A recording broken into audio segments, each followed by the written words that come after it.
Alright, we had the last SCP. We're under a 2-hour reading, which is beautiful. That's good, that's good. Again, Sundays, always nice to have a shorter reading time. Let's see if this is... Oh, this is...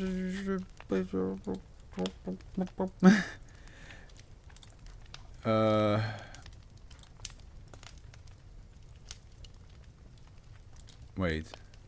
Oh, this is... Oh, okay, this is way back then. Sorry. Okay, yes. I guess... okay, it will be a bit of a read, but it's gonna be puppy cute. Because it's called the Puppy Machine. Alright. Secure the subscribe button, hit the like button, and protect the comment section, cause we have a pupper. We have a cute little pupper. Save. SB1459 is to be kept within... Oh, I'm so tired though. It's kept within the standard containment vault in safe wing C of sector 25. As of... I think I'm gonna do this SB stuff tomorrow, like both streams tomorrow. It's gonna be a lot, but I'm too tired to edit afterwards. Where was I? SB1 for the beginners in standard containment vault in safe wing Z of sector 25.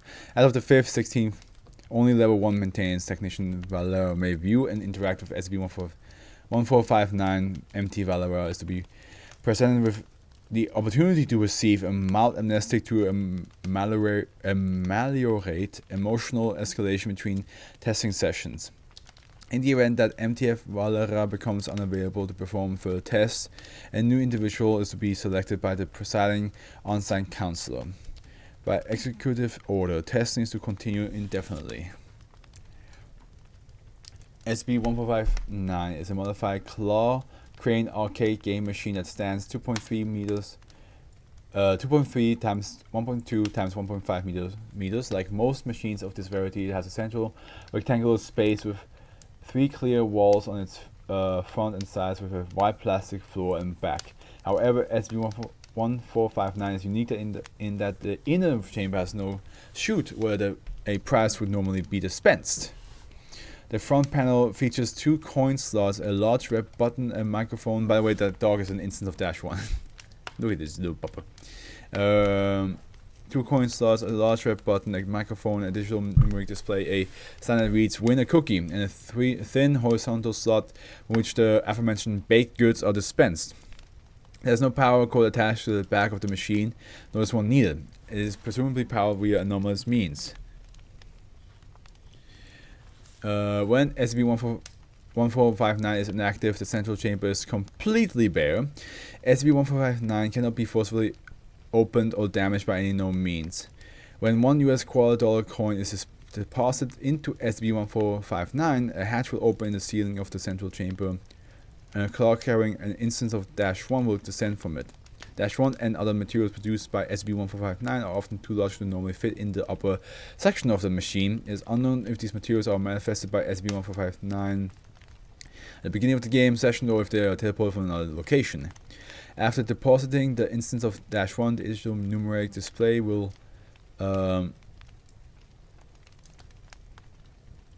display the digital numeric display will present a number of games that have been played previously. A voice recording will play, urging the player to press the button and describe a way -1 can be destroyed. Destroyed? What? What do you mean? 2,592 as of the 7th, 9th. After this message has been played, the button of the front panel will glow and the numeric display will initiate a 15-second countdown. The player may then press the button and dictate into the microphone any lethal action that can be performed upon -1, with the only restriction being that the players cannot choose a method used in the previous game.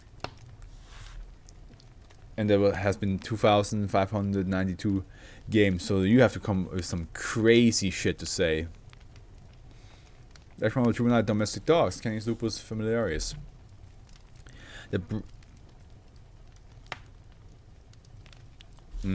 Sorry. Sorry about this. Let me just.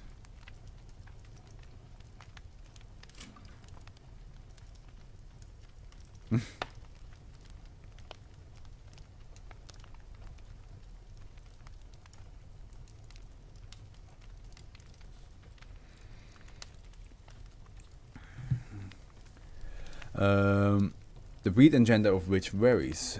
I should probably finish this now because he wants to talk to me. SB1459 typically selects a breed that individual player holds the most affection toward. Aside from the seemingly infinite quantity that SB1459 contains, instances of -1 do not appear to display any innate anomalous properties and generally behave in a manner consistent with animals of their variety. However, -1 instances may occasionally be subject to anomalous changes to the physiology or behavior in order to facilitate the method of destruction dictated by the player. No. So if you were to say like, oh, I would slice it, then no, I don't even want to think about destroying or brutally murdering a puppy. No, I don't want to think about that. If the player states a method of examination within the allotted 15 seconds, the hatch in the ceiling of the inner chamber will open and an array of mechanical arms will descend, carrying whatever is necessary to carry out the player's suggestion. Requests for deaths that are not possible within the confines of the chamber will cause SB1459 to display additional anomalous properties to carry out its orders. See experiment log. Once the instance of -1 is deceased, 1 cookie will be dispensed to the player via the slot in the front of the machine. Cookie flavors dispensed have included chocolate, vanilla, oatmeal, raisin, strawberry, lemon, white chocolate, and peanut butter. The exact variety dispensed to a given player is often the one that the player has the lowest preference for. This is fucked. Just go to the store and get a cookie, my guys. If the player fails to state a method of examination or the method proves insufficient, a robotic arm will descend from SB1459, hatch and bludgeon the -1 instance until it is deceased. No cookie will be dispensed following this event. Okay, this SCP is high in the what the fuck is wrong with you level, but it's written in a good way. Like, I think like this is a messed up SCP. This is messed up, but because it's messed up, it's good.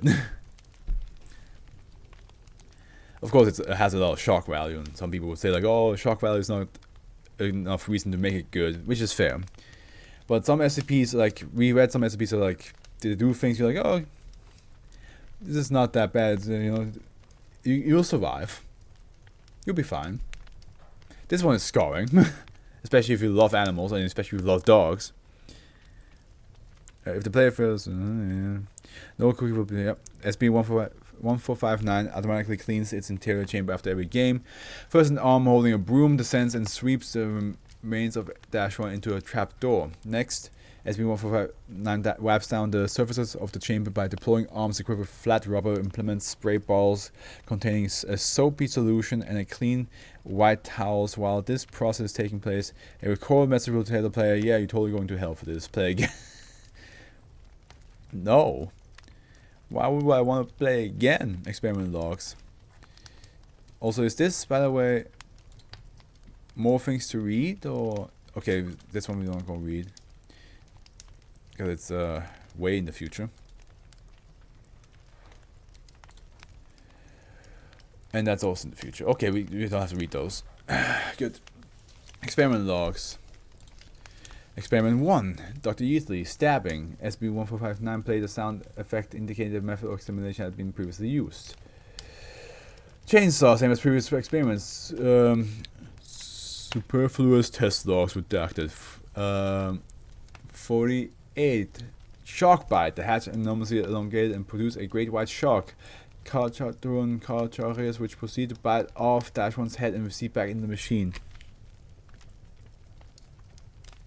They're real dogs, right? That is fucked. That is so fucked seeing a shark bite off a dog, a puppy's head, bro. Run it over. Dr. Yeatley, why? Why you... After that experiment, you should have been like, I'm good. If the fact that it did, I'm good. We tested enough. Run it over. SB1459 produced a tire attached to a spinning mechanism after the mechanism accelerated to an estimated 2,000 rounds per minute and made contact with -1. Oh, this is gonna make me depressed. There's so many. This is gonna make me so sad. Oh my god, there's an extended log. Okay. How much? Oh no, there's no fucking way. I'm not gonna read that for today. I'm gonna read that off stream. Because I am too tired to read all that. I'm too tired. It's gonna be depressing too. I know for a fact. Oh no. The orbit from a great height.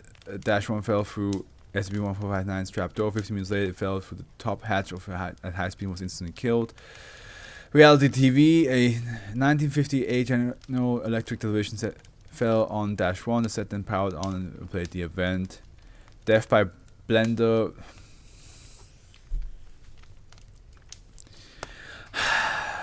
SB-1459 produced and lowered Dash 1 into a brand blender. Dash 1 sat on arms aside the device for 3 minutes, after which a robotic arm pressed puree. The blender was uncovered when it transpired. Why is Dr. E just going on with this? Like, after like the first test should have been over. Why is there an extended experiment log? This should not have been a thing. Dr. E murdered by its lover. SB-1459 produced a second instance of Dash 1, which proceeded to claw and bite the first instance until it died of blood loss. The second instance was eliminated via SB-1459's default bludgeoning method. Only one cookie was dispensed. Murder-suicide. As in the first test, a second Dash 1 murdered the first. Following this, SB-1459 provided the second Dash 1 with a hammer, which the hammer ran into repeatedly. 2 cookies were dispensed. Crime of passion. The hatch were elongated and the woman in the red evening gown emerged. The woman, who has not yet been identified, strangled Dash 1 while sobbing, screaming the phrase "you dog" repeatedly. The woman performed this action continuously for 15 minutes. Afterwards, both the woman and the deceased Dash 1 fell through the trapdoor and out of view. Drowning in puppies.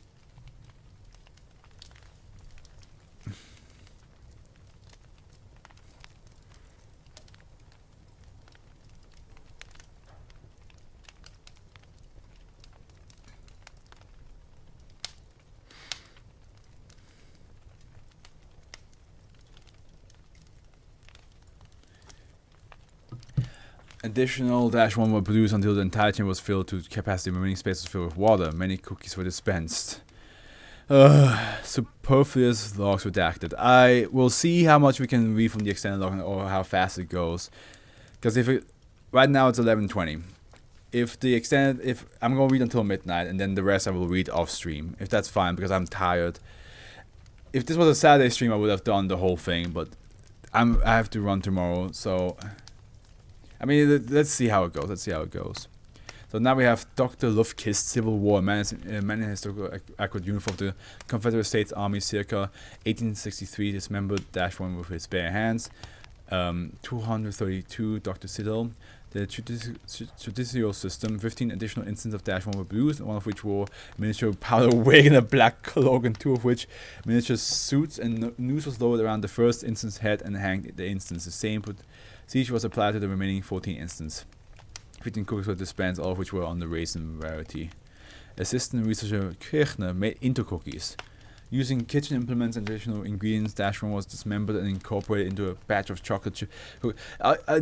Why are you guys going on with the tests? That's what I'm confused about. Why are you guys going on? SB-1459 internal heat increased to an estimated 300 degrees Celsius. SB-1459 then produced a woman in a red evening gown who consumed the cookies while smiling. Was the assistant researcher Kirchner. Chocolate chip cookie was dispensed. No trace of animal matter detected in the composition. 234. I'm not gonna read the numbers. I mean, they're going down the. Yeah, they're just going down the number anyway. Which in the extended one they don't. Oh boy.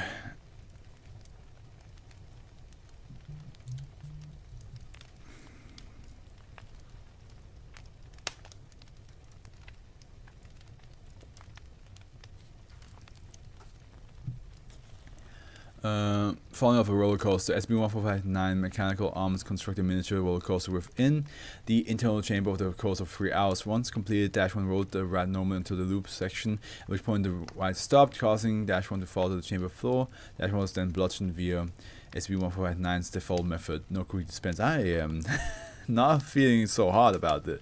I mean, I just love dogs. I love animals in general, so... I mean, oh god, this is just, oof. The idea of like a cute little puppy dog suffering through this is just a bit much. But that's what makes this like probably stand out so much, is because it is this messed up that you're like, whoa. Batman, okay. Concrete bust of the fictional character was released from the ceiling of the chamber, subsequently crushing Dash 1. The floor remained undamaged. Dr. Hoshi, Dr. Film, knowledge of the unknowable, anti-resembling 05, emerged from the trapdoor of the inner chamber, picked up Dash 1 and pulled it out of sight. When questioned, 05 denied any involvement in the incident. D5923, my bare hands. Dash 1 reacted as if being strangled, although no additional presence was observed in the chamber. D5923 reported feeling Dash 1's fur on his hands as it died. D5923 spontaneous combustion. Dash 1 underwent what appeared to be an accelerated form of SB081. D5923 nuclear detonation subject terminated mid-sentence. Yeah, I mean, if you said nuclear detonation, that would have been wild. You have killed everybody. The resulting explosion was completely contained by SB1459. D-class personnel no longer permitted for testing. Maintenance technicians Valera selected for further testing due to the low likelihood of K-class scenarios resulting from her requests. Note, 368 cookies were dispensed in rapid succession. The significance of this is unknown. Probably because they killed a bunch of dogs in there.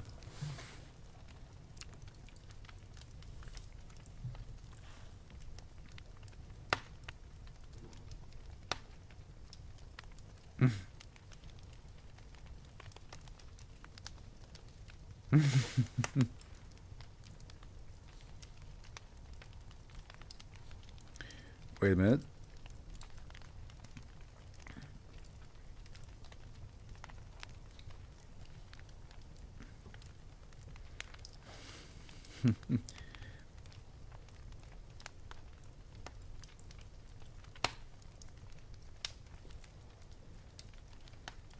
Do I have it still, or is it gone?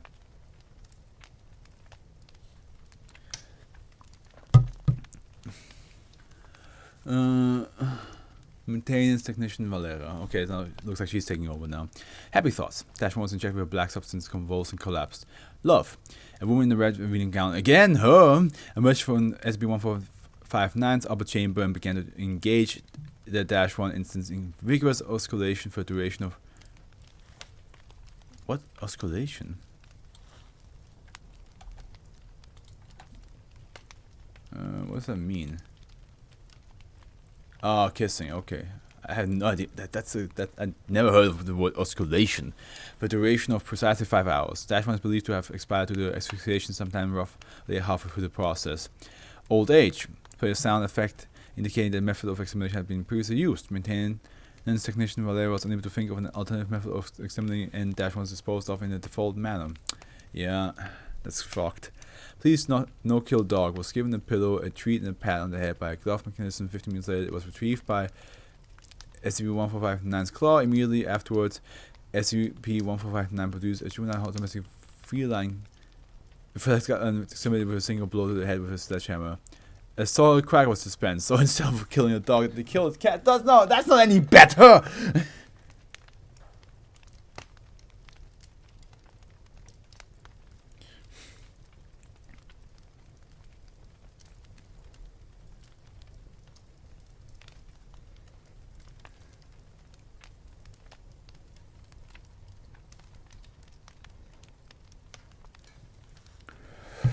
Alright, so it's, like I said, it is now 11:27. We're gonna read and see how far we can get in the half an hour. And depending on how far we get, we either will read the whole thing, or we'll stop there and read the rest for offline, for another time. So, player, Dr. Lindquist, and Sunday Night Football. Dash 1 remained unharmed for 4 days, during which, by the way, this picture depresses me. I know it's probably just a dog sleeping, but several deceased instances of Dash 1, you can't do that to me. Don't do that. So Dash 1 remained unharmed for 4 days, during which time he was provided with food, water, and plush bedding. At 8:30 p.m. CT the following evening, SB-1449 produced a football cleat attached to a hydraulic kicking mechanism, which knocked Dash 1 into the front window at high speed. Matricide, despite. So I'm just going. If the name repeats, I'm not going to repeat the name. I'm just going to say what they say and then read on. Okay, you gotta save up on time. Despite being a juvenile, Dash 1 displayed behavior consistent with a mature canine going. Mature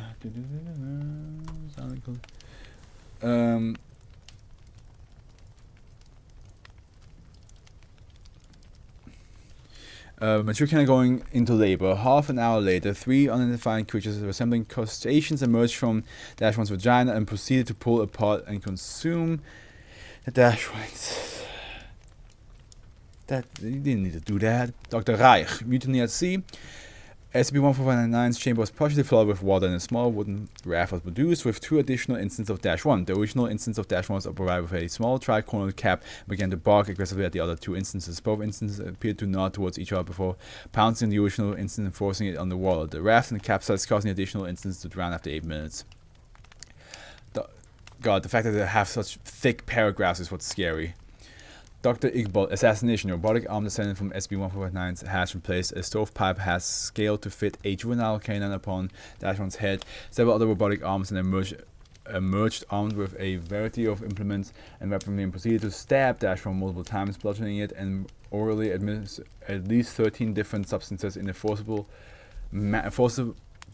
While Dash 1 appeared to have been deceased immediately following its activity, a single robotic arm lowered from hatch 3 minutes later carrying a rifle, which was then used to shoot Dash 1 in the head. Despite the presence of a single firearm, an only documented shot fired and the second bullet in Dash 1's head spontaneously appeared during this time. This is so rough because you know it's all happening to puppies, man!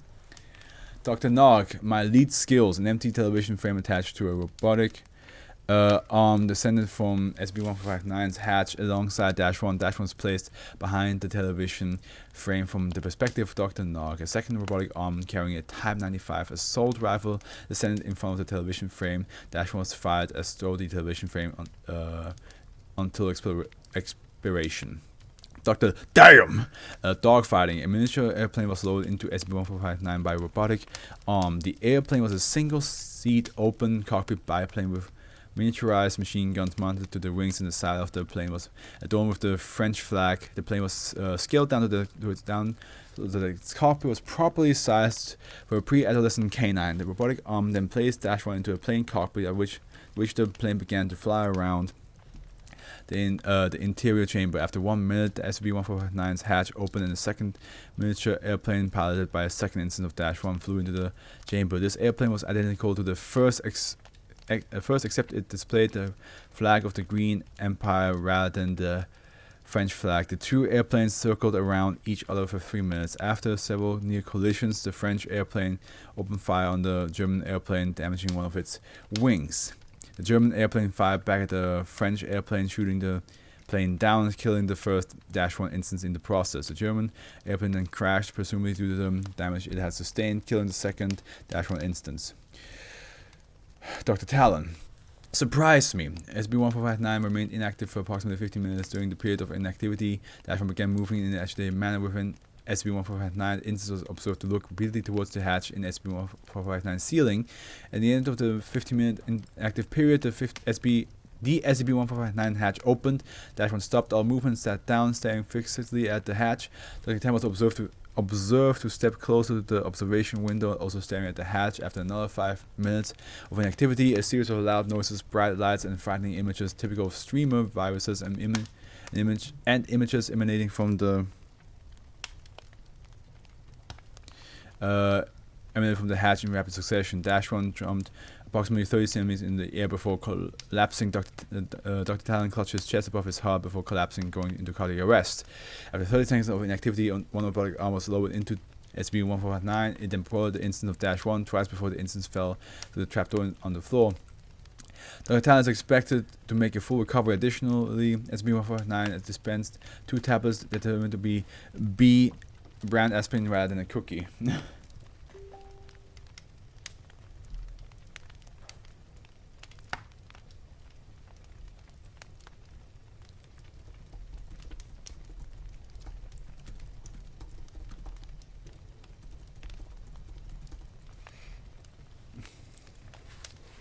Dr. Edison, immortality. A mechanical arm pulled -1 into a ceiling hatch. Pained vocalization were heard from -1 for approximately 30 minutes, followed by another 30 minutes of silence. The hatch opened a second time, and -1 was lowered back into the chamber, preserved through taxidermy displayed on a stand with a small plaque reading "Our Hero." Fuck off. None. NA on the 10/13th. Without any prompting, an instance of -1 materialized in a flash of light. It was then terminated via the default blotching method. SB-1459 then deposited a mint white chocolate cookie. Dr. King, zero gravity. -1 was crushed under a tremendous pile of apple seeds. Why did I expect anything different to happen? Dr. Edison, are we cool yet? They look expunged, leaving the corpse of -1 instance suspended in mid-air, orbiting the singing head of Abraham Lincoln. Junior researcher Kitterman. Firing squad. German Shepherd instance of -1 emerged tied to a post. A blindfold was affixed and cigarette inserted into the corner of its mouth and lit. 5 additional pit bull terrier -1 instances emerged in uniforms consistent with those used by American Expeditionary Force in WW1, carrying miniature rifles. 1 instance barked 3 times, presumably to indicate ready, aim, fire, as the remaining 4 fired the restrained instances, killing it. Taps was played over the normal closing statement during cleanup. Dr. Larry's complete knowledge of the universe. A small bucket labeled B was lowered into SB-1459. -1 walked over to the bucket locked inside and began to whine and cry. It then ran away from the bucket while still whining, smashing headfirst into one of SB-1459's observation windows, resulting in its death. Dr. Harper Poker. 5 additional instances of -1 were dispensed along with miniature poker table and chips. Each instance gathered around the table and proceeded to play a game of poker. Instances that lost all the chips were promptly beaten to death with a fireplace poker. After the game, the winner was given a treat and promptly beaten to death with a gold-painted fireplace poker. SB-1459 dispensed 6 cigars rather than a cookie. Research Prescott, absolute zero. 2 robotic arms came out of the hatch and carrying a table with a digital thermometer securely placed on top of it. Soon afterwards, the chamber temperature started to drop quickly, 1 hour after reaching 0.01 K without further changes. -1 was struck with a hammer and shattered. Dr. Reed, beer. Gotta get those puppets drunk sometimes. 3 tubes extended from the top hatch of SB-1459 were inserted into the mouth and nostrils of -1. I'm just fighting my way through this by imagining it's not about dogs. A yellow liquid assumed to be beer then flowed through the tubes as -1 displayed behavior exhibited by canines drowning for 3 minutes and 41 seconds. Dr. Nepal wrapped in a net. 4 robotic arms came out of the hatch, one of which was holding a large flexible mesh of thin metal wire. The arms stretched out of the mesh on each of its corners over -1 until all the gaps were congruent with each other. Afterwards, the arms brought the mesh down instantaneously on the -1. The subject stood still for 3 seconds, after which all of its flesh and blood collapsed abruptly. The arms then wrapped the pile with the mesh and brought it in the hatch. The cookie was dispensed in 4 perfectly cut pieces. Dr. Sterling, cannon. 4 robotic arms extended from the top hatch of SB-1459. 2 proceeded to pick up -1, while a third holding what appeared to be a cannon, and a 4th holding a brand lighter. -1 was then forced into the cannon. The cannon was aimed at the front of SB-1459 and the fuse lit by the lighter. After around 30 seconds, the cannon fired -1 directly towards the front panel of SB-1459. Forcible ejection from SB-1459. SB-1459 appeared to ignore the statement as if unaware of its classification as SB-1459. Second test performed with SB-1459 referred to as winner cookie crane machine resulted in the same outcome. Reason hypothesized to be due to the impenetrable nature of SB-1459. Freedom. SB159 played a sound effect indicating the method of examination had previously been used. All previous methods simultaneously. Boy. Play sound effect indicated the method of examination had previously been used. The sound effect continued playing for 4 hours and 25 minutes. Dr. Methamphetamine, and also extends from the top hatch and begins exuding pale gray smoke in copious amounts. Dashron begins appearing agitated at around the 5-minute mark. Also seems to have difficulty breathing as the smoke fills the chamber completely. Dashron displays signs of distress and pain before suffering a seizure roughly 10 minutes into the test. At roughly 15 minutes, visibility within SB1459 is reduced, though Dashron is still visible on the interior of the SB1459 in an irregular circle. 2 minutes later, with visibility near zero, a dull fall is heard, and SB1459 begins self-cleaning procedure. Cause of death hypothesized to be either stroke or heart failure based on known overdose symptoms. Cookie contained clear blue shards of an unknown material, which testing later showed to simply be blue raspberry rock candy. Dr. Ford. Volcano. The top hatch opens after about 5 minutes. Molten lava is dispensed and falls onto Dash1, burning it completely. After a few seconds of sizzling, the lava is dumped into the bottom chute. Cookie was chocolate with hot fudge filling. Dr. Trend, professional wrestling. Another instance of Dash1 wearing a tight-fitting outfit was dispensed. Second Dash1 instance proceeded to grab the original Dash1 instance and toss the instance head first under the ground in a similar fashion to a suplex technique, presumably snapping the neck of the Dash1 instance. The second instance was terminated via the default bludgeoning method. Dr. Skyle, digested. Another larger instance of Dash1 was dispensed. Proceeded to pick up the original Dash1 and swallowed it. After about 30 minutes, the second instance executed waste which had been fragments lining the surface. The second instance was terminated via the default bludgeoning method. Cookie was double chocolate flavored. Ugh. Make me sick. Dr.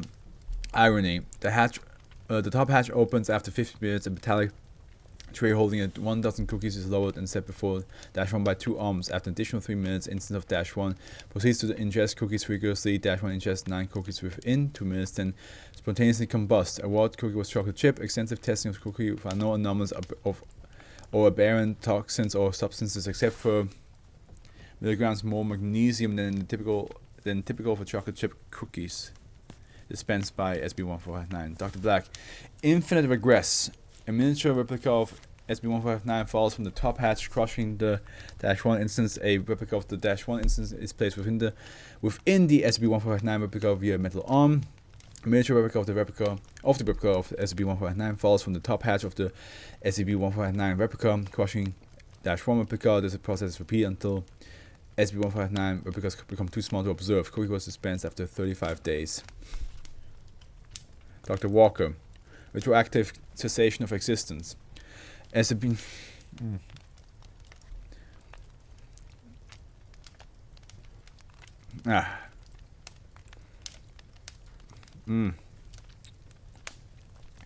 SB-1459 played a sound effect indicating the method of examination had previously been used. Despite the indication that this method had already been attempted, SB-1459 dispensed a plain cookie.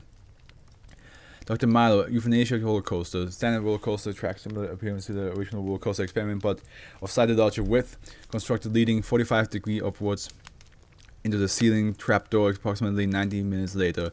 The ceiling hole expanded, track at slightly downward angle, facing the opposite direction as the original was constructed, leading directly into the front viewing window, presumably somehow contiguous with the initial portion. Dash1 instance picked up and deposited into a roller coaster car, which immediately began to ascend along the track as a steady pace into the ceiling hole. 12 minutes later, the car and Dash1 were observed to coast back down to other visible track portion and gently bump into the window holding the car. Dash1 retrieved by robotic arm seized. The track was dismantled while the cleanup device did not appear. Message played as usual. Supernova. After a 2-minute pause, Dash1 deposited as usual. It was then bludgeoned by robotic arms wielding an electric guitar, subsequently identified as an Epiphone Supernova model, and a synthesizer keyboard, subsequently identified as a Novation Supernova model. After which the robotic arm shot it several times with a shotgun, subsequently identified as a Benelli Supernova model. Rather than cookie, 80 grams of radioactive ash was dispensed. Dr. Milo reassigned to paperwork into mandatory astronomy education. Dr. Wilmo, not a dog, bludgeoning. SP-1459 played a sound effect indicating the method of examination had previously been used. Dr. Aislinger, Psy-D, what? Dashman was dispensed with a color flashing the following this message at the player. Take one puppy, message was visible for approximately 4 seconds as Dashman ampled around inside SB-1459. State method of destruction, message was visible for approximately 6 seconds while SB-1459 played a looped sample of Dr. Aislinger saying, what? Puppy is then destroyed according to specified requirement. Message was visible for approximately 5 seconds before Dashman was forcibly liquefied. Color remained both untouched and functional, and uncovered by liquefied remains. Cookie. Message was visible for approximately 2 seconds before color stopped displaying message altogether and Cookie was suspended as usual. Dr. Ace was not aware of SB-1459's nature and in fact was not scheduled to be in Sector 25 at all. Cookie's suspense was Raspberry's surprise. Probably regrets being there too. I hope he does.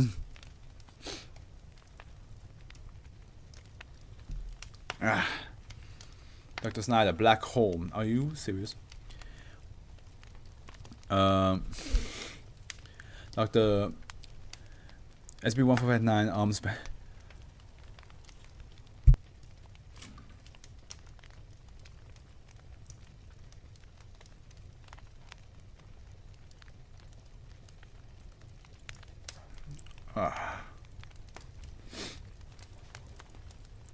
Alan spent approximately 19 hours constructing what appeared to be a miniature cyclic particle accelerator. Once completed, in an instance of -1 teacup chihuahua was dispensed in the center. The particle accelerator activated, shaking violently for several minutes before bursting open at one end, revealing a marble-sized black hole, the gravitational pull of which proceeded to draw in and crush the remains of the accelerator. -1 itself was quickly pulled towards the black hole before slowing down and appearing to freeze in place with visible evidence of spaghettification on its ears and muscle. -1 body slowly redshifted to solid black before fading to complete invisibility over the course of 23 minutes. Black hole immediately dissipated afterwards. SB-1459 main components were undamaged. Cookie dispense was made with pure, unsweetened dark chocolate, 100% cocoa solids. Dr. Snyder, unfunny jokes. Window to SB-1459 chamber was immediately covered by a pair of red curtains. Approximately 15 minutes later, the curtain was drawn to reveal instance of -1 P. Broke Welsh Corgi standing on a miniature stage with a microphone stand and red brick backdrop lit with a single spotlight. -1 wore only a large red and green bow tie. -1 barked 3 times into the microphone, then paused and looked around the chamber as if waiting a response. Sounds of cheering and booing were heard, followed by several mechanical arms rising up from the floor and hurling what appeared to be tomatoes at -1 in rapid succession, quickly pelting it to death. More tomatoes were thrown till -1's body was completely obscured. Corpse was quickly disposed of via a mechanical arm wielding a shepherd's hook.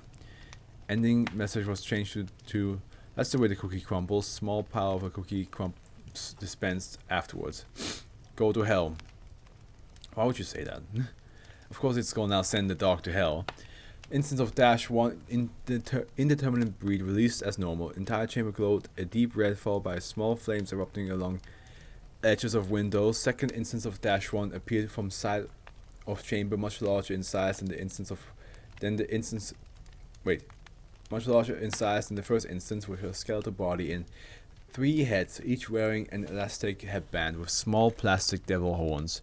Second instance barks 6 times, one head barking twice after the other. A trapdoor immediately opens up underneath first instance of -1, sending it plummeting out of sight with a frightening vine. A plume of flames erupts from the trapdoor for 6 seconds before shutting. Second instance of -1 was killed afterwards as the chamber lights shifted from the red to blue and the flames went out. Temperatures within SB-1459 dropped below freezing as the remaining -1 froze to death over the course of 6 seconds, shattered via hammer once completely frozen. Cookie dispense was Fig Newton, although not displaying any anomalous or dangerous properties. As Dr. Snyder reported that Fig Newtons are his least favorite kind of cookie. Dr. Selvis, something incomprehensible. A pair of mechanical hands emerged from the roof of SB-159, carrying a copy of Finnegan's Wake by James Joyce. That copy was then used to bludgeon the instance of Dash-1 to death. Snyder's back. Dubstep. Two speakers with no cables attached are lowered from the top of the by mechanical arms and put on the back side of the chamber. After the mechanical arms retracted to the roof, the speakers started playing music, identified as dubstep music, with a volume gradually increasing after 20 seconds. Dr. Snyder was given protective headphones. It is hypothesized that the volume inside the chamber was an approximately 15 decibels before the instance of Dash-1 deceased, presumably from internal bleeding. A cooker with popping candy was disposed. Stretch. Play the sound effect and indicate the method of examination had previously been used. Photoshop. Multiple mechanical arms started to make numerous physical modifications to the Dash-1 instance, such as moving a leg and attaching it to the back until the instance died of blood loss. A cookie with 4 different ingredients in 4 distinct portions dispensed.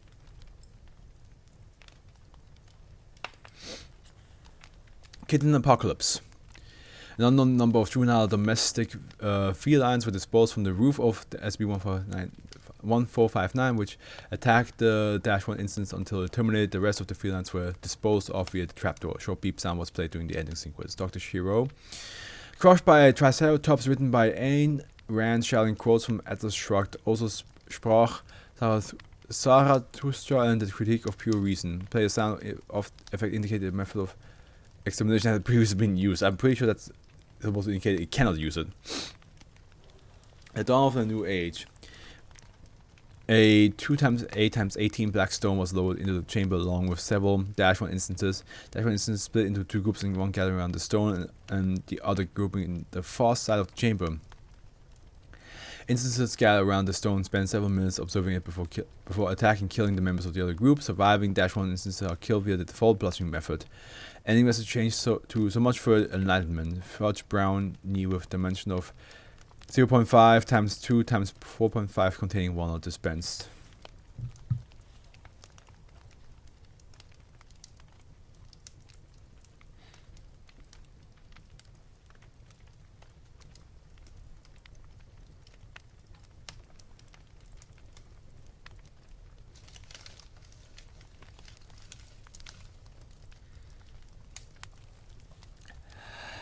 Dr. Haikila, something that I would find funny. SB-1459 slowly loaded an instant of Dash-1 wearing miniature Christmas credit to the tune of the theme of the 1984 film Terminator. After approximately half a minute, a mechanical hand lowered a jar filled with what were tentatively identified as driver ants. The hand then smashed the jar on the chamber floor in front of Dash-1. The ants began to bite and tear at Dash-1, which attempted to escape the chamber. After 2 minutes, Dash-1 collapsed, twitching. A spiked bowling ball then fell on Dash-1's skull, crushing it. The bowling ball then exploded in fireworks. The remains of Dash-1 and the ants were then swept under the dustpan with a miniature broom, while sound above the death noise from the video game Super Mario Bros. 3 played. Confetti then rained from the ceiling of SB-1459. The sound of the party blow played. During all of this, Dr. Haikila was chuckling softly to himself. You know. You're a messed up person. The cookie was dispensed with a note tapped on it that read, "I know you don't like cookies." The cookie was tested for any anomalous properties, but none of have been addressed. Dr. Haikila has been ordered to undergo psychiatric evaluation. Yeah, because that's not okay. You can't look at that and, like, a puppy going through all of that and then be like, no, out, out. Wow, Dr. Muse has a lot to say, doesn't he? The apocalypse. Okay, indicated the 4 horsemen of the apocalypse. Indicated, okay. The wrath of God. Struck by a bolt of lightning from within SB-159 and instantly killed. Dr. Muse took a brief to survive for his sight and hearing to recover before continuing. It must have been loud thunder, eh? Loud bolt. The 4 pseudo puppies of the apocalypse. 3 Shih Tzu instances Dash-1 descended from the hatch, one with a crown and white fur, one with a combine knife in its mouth and red fur, and one heavily emaciated with black fur. The white instance tackled Dash-1 to the ground and perched atop it as the red instance began stabbing down Dash-1, and the black instance began mauling it. After 30 seconds, what appeared to be the animated skeletons of a Shih Tzu puppy descended from the hatch and dragged the remains into the trapdoor, followed by the 3 other instances. So that was famine, pestilence, and war. doing all that, and then death at the end was like, hello. Eviscerated by an inconceivable amount of dark-produced bees. Dash-1's eyes spontaneously inoculated as an indeterminate number of bees flew out of its various orifices and began stinging it, with more bees continuing to exit the instance body until the chamber was filled with bees. A mechanical arm carrying a vacuum descended shortly thereafter and removed the bees, then swept the cleanly disemboweled corpse of Dash-1 into the trapdoor. A honey cookie with raisins was dispensed. Consumed. Why are you guys doing so many tests? If you want a cookie, just buy one or make it yourself. Why are you sacrificing dogs for this? Consumed by one non-anomalous goldfish of ordinary size, chamber filled to half capacity with water and Dash-1 submerged to its neck by a mechanical arm. A single normal goldfish was lowered into the water and proceeded to consume Dash-1 overnight. Despite the goldfish consuming the instance of Dash-1 at the expected rate of a goldfish consuming a puppy, personnel returned in the morning to the side of the water, Dash-1 bones and a blow of goldfish draining into the hatch. Dr. Hong. Yao Zan, translation waste shop, a form of execution in ancient China. SCP-1459 lowers a small wooden bench filled with restraints into the chamber. Dash-1 instance seized by mechanical arms and forced to lie supine on the bench. Another arm bearing a modified hacksaw descends and proceeds to saw Dash-1 instance in a manner similar to a hemicorporectomy, lumbar puntation. Lingchi translation: death by 1,000 cuts. As the Dash-1 instance cowers prone, it is sliced by several blades on the limbs and posterior torso. Dash-1 rolls over supine, common in canine body language to express submission of helplessness, and the blades continue to slash at the exposed abdomen. The last cut is the bared is to the bared throat of the Dash-1 instance, severing the carotid artery and allowing the instance to expire. Because it's 1,000 cuts, yeah. Changsheng, translation: long fortification, or more commonly known Great Wall. After a 1 minute interval, SCP-1459 produced a folding table and laptop scaled down so as to be commensurate with the provided Dash-1 instance. The laptop is seen to display various content currently censored by the mainland Chinese government, including websites dedicated to pornography, Taiwanese government, the Dalai Lama, and pro-democracy movements. SCP-1459 then produces 3 more instances of Dash-1 wearing the uniform of the Public Security Bureau, which proceed to attack and kill the first instance. I was not expecting that. I forgot it could mean the Great Firewall too. Okay, here's where I think I will stop. But here's what I'm going to do. There's still a lot. We only went like a fucking, I would say a fifth. Maybe not a fifth, but like potentially, I think we're close to a quarter of all these experiments. What I'm going to do, I'm going to record myself reading the rest of this and attach it to the video for YouTube. So for people on stream, this is it. This is the end. Alright, people. This is now future past self. As in, like, I'm the future from the other self, but I'm still the past from when this video comes out. So, but yeah, I'm going to read the rest of this SCP right now. And then we're just going to cut to wherever the SCP rating starts, I believe. And yeah, I assume this is going to be a long read. I got myself a bottle of water here. It's probably gonna take me like around 2 hours. So without further ado, this is gonna be this is gonna take a while. I'm gonna probably read a bit faster because it has a lot to offer. So let me just see here. And also I'm probably gonna like occasionally have to like text somebody because we are arranging a day to watch the Mario movie, which I'm looking forward to. So Dr. Hong, Mengli Changcheng, translation: the 10,000 league long fortification, more commonly referred to as the Great Wall of China. 1,000 instances of Dash-1 are released along with tools and building materials that include stone, brick, earth, and wood. Instances proceed to build a scale model of a portion of the Great Wall of China, complete with battlement, guard, and signal towers. Jeez, She's going crazy in my chat right now. Towers and barracks and stairways. Their work is clearly strenuous and hazardous, all but one of the -1 instances that are during construction, the last collapsing and appearing to expire soon after completion. A 13th -1 instance released after the completion of the wall winds about upon seeing the other deceased instances and jumps off the parapet of the highest tower, dying on impact. Now that's more like it, Doctor. Okay.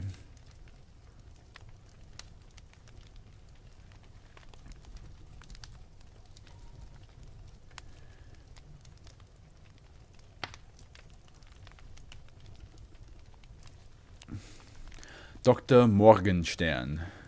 That's a German word for the morning star. It's directly translated.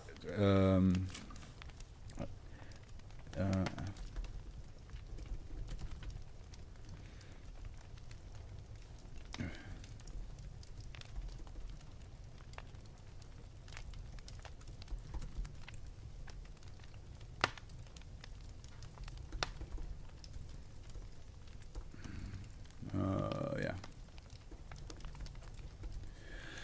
Fifth Church. One instance was released which transformed into a miniature clone of actor Robert Downey Jr. Instance proceeded to vomit thick black smoke from its mouth for 12 minutes before transforming back. -1 seemed to suffer no ill effect. A pair of mechanical hands emerged from the SCP-145-9 stealing with a copy of Dianetics by L. Ron Hubbard, which was used to bludgeon -1 to death. Cookie dispenser was mint and in a star shape, had a burnt taste as if overbaked. Dr. Verzweiflung, which is Verzweiflung is despair in German. Antimatter. -1 crushed to death by a miniature replica of a quadruple magnet from the CERN antiproton decelerator. Titanium. A horizontal slot appeared on one side of SB-1459 and ejected at high speed.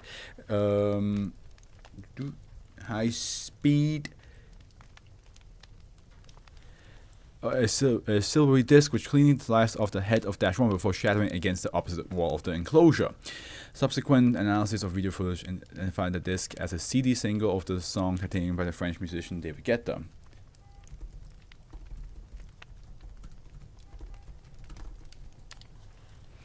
Dr. Gordon, spine rip. Oh god. Don't Mortal Kombat the puppy. A 75cm tall door opened, allowing a similarly sized duplicate of the Mortal Kombat character Sub-Zero to enter. SCP-1459. Sub-Zero gripped -1 by the back of the neck, tore -1's head and spine from its body, then held up the head and spine like a trophy, while a deep voice was heard declaring Sub-Zero wins. Fatality.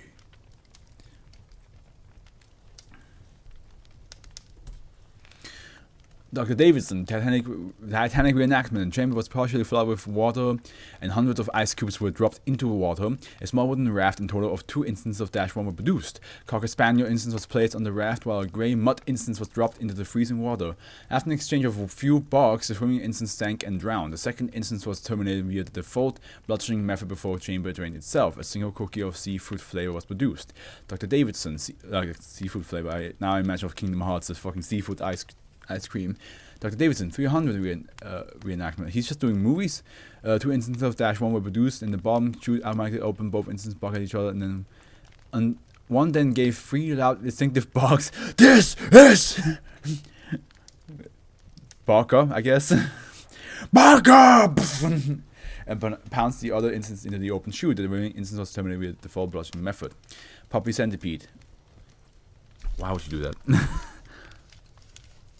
Well, I hope it's not human. I mean, human centipede, puppy centipede. Yeah.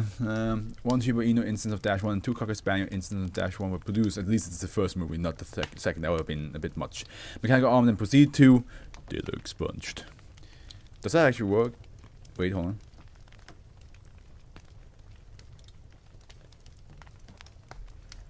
Yeah, it doesn't because my voice meter's not on. Oh well, shame. I will just say I will have to just say data expunge normally now, and the black stuff should say blank, like we used to. The middle instance was then terminated via the default bludgeoning method. 2 cookies were produced, resembling chocolate chip cookies, but with corn instead of chocolate chip. Dr. Davidson's assistant, Jesus Christ, they've been uttered in shock after hearing an explanation of SCP-1459's function. Oh boy. Several instances of Dash 1 were reduced, mechanical arms, then placed three upright standing crosses in the middle of the chamber and crucified 3 of the instances, 1 to each cross. SB1459 then produced a scalpel-sized pole arm, and one of the mechanical arms poked the side of the instance bolted to the middle cross, while another arm equipped the same instance with a torn crown. All 3 instances were terminated 6 hours later due to the injuries. All remaining instances were terminated via the default bludgeoning method. 3 cookies were produced, one of them dipped in wine according to the security footage. You know what, I'm actually going to see. I wonder if, can I activate this without it completely fucking over my recording? According to security footage, blank days later, SB1459 bottom chute opened and on its own an instance of Dash 1 identical to the instance bolted to the middle cross crawled out of the chute. 15 minutes later, SB1459 proceeded to its default bludgeoning method of instance termination. Alright, let's see. Let's see if that works. Here we go. Yes. But it's not hearing it. Yeah, here we go. Voice meter input, there we go. And now it should hear it. Yeah, there we go. We've done it. If I do this, is that too? Yeah, no. There we go. All right, good. Got that to work. Dr. Gallagher. Dr. Gallagher did not state a method and instead screamed inarticulately for the entirety of the 15-second countdown. Just after a single instance of Dash 1 was produced, a miniature version of Dr. Gallagher in manifest and proceeded to bludgeon the Dash 1 instance in a manner similar to SB1459's default method of termination while screaming at approximately 100 decibels for 5 minutes. The cookie produced was of the chocolate chip rarity. Testing revealed it to contain toxic amount of capsaicin, resistant Taylor. Time travel. SCP-145 played a sound effect indicating the method of examination had previously been used. A different method of time travel plays on. Okay.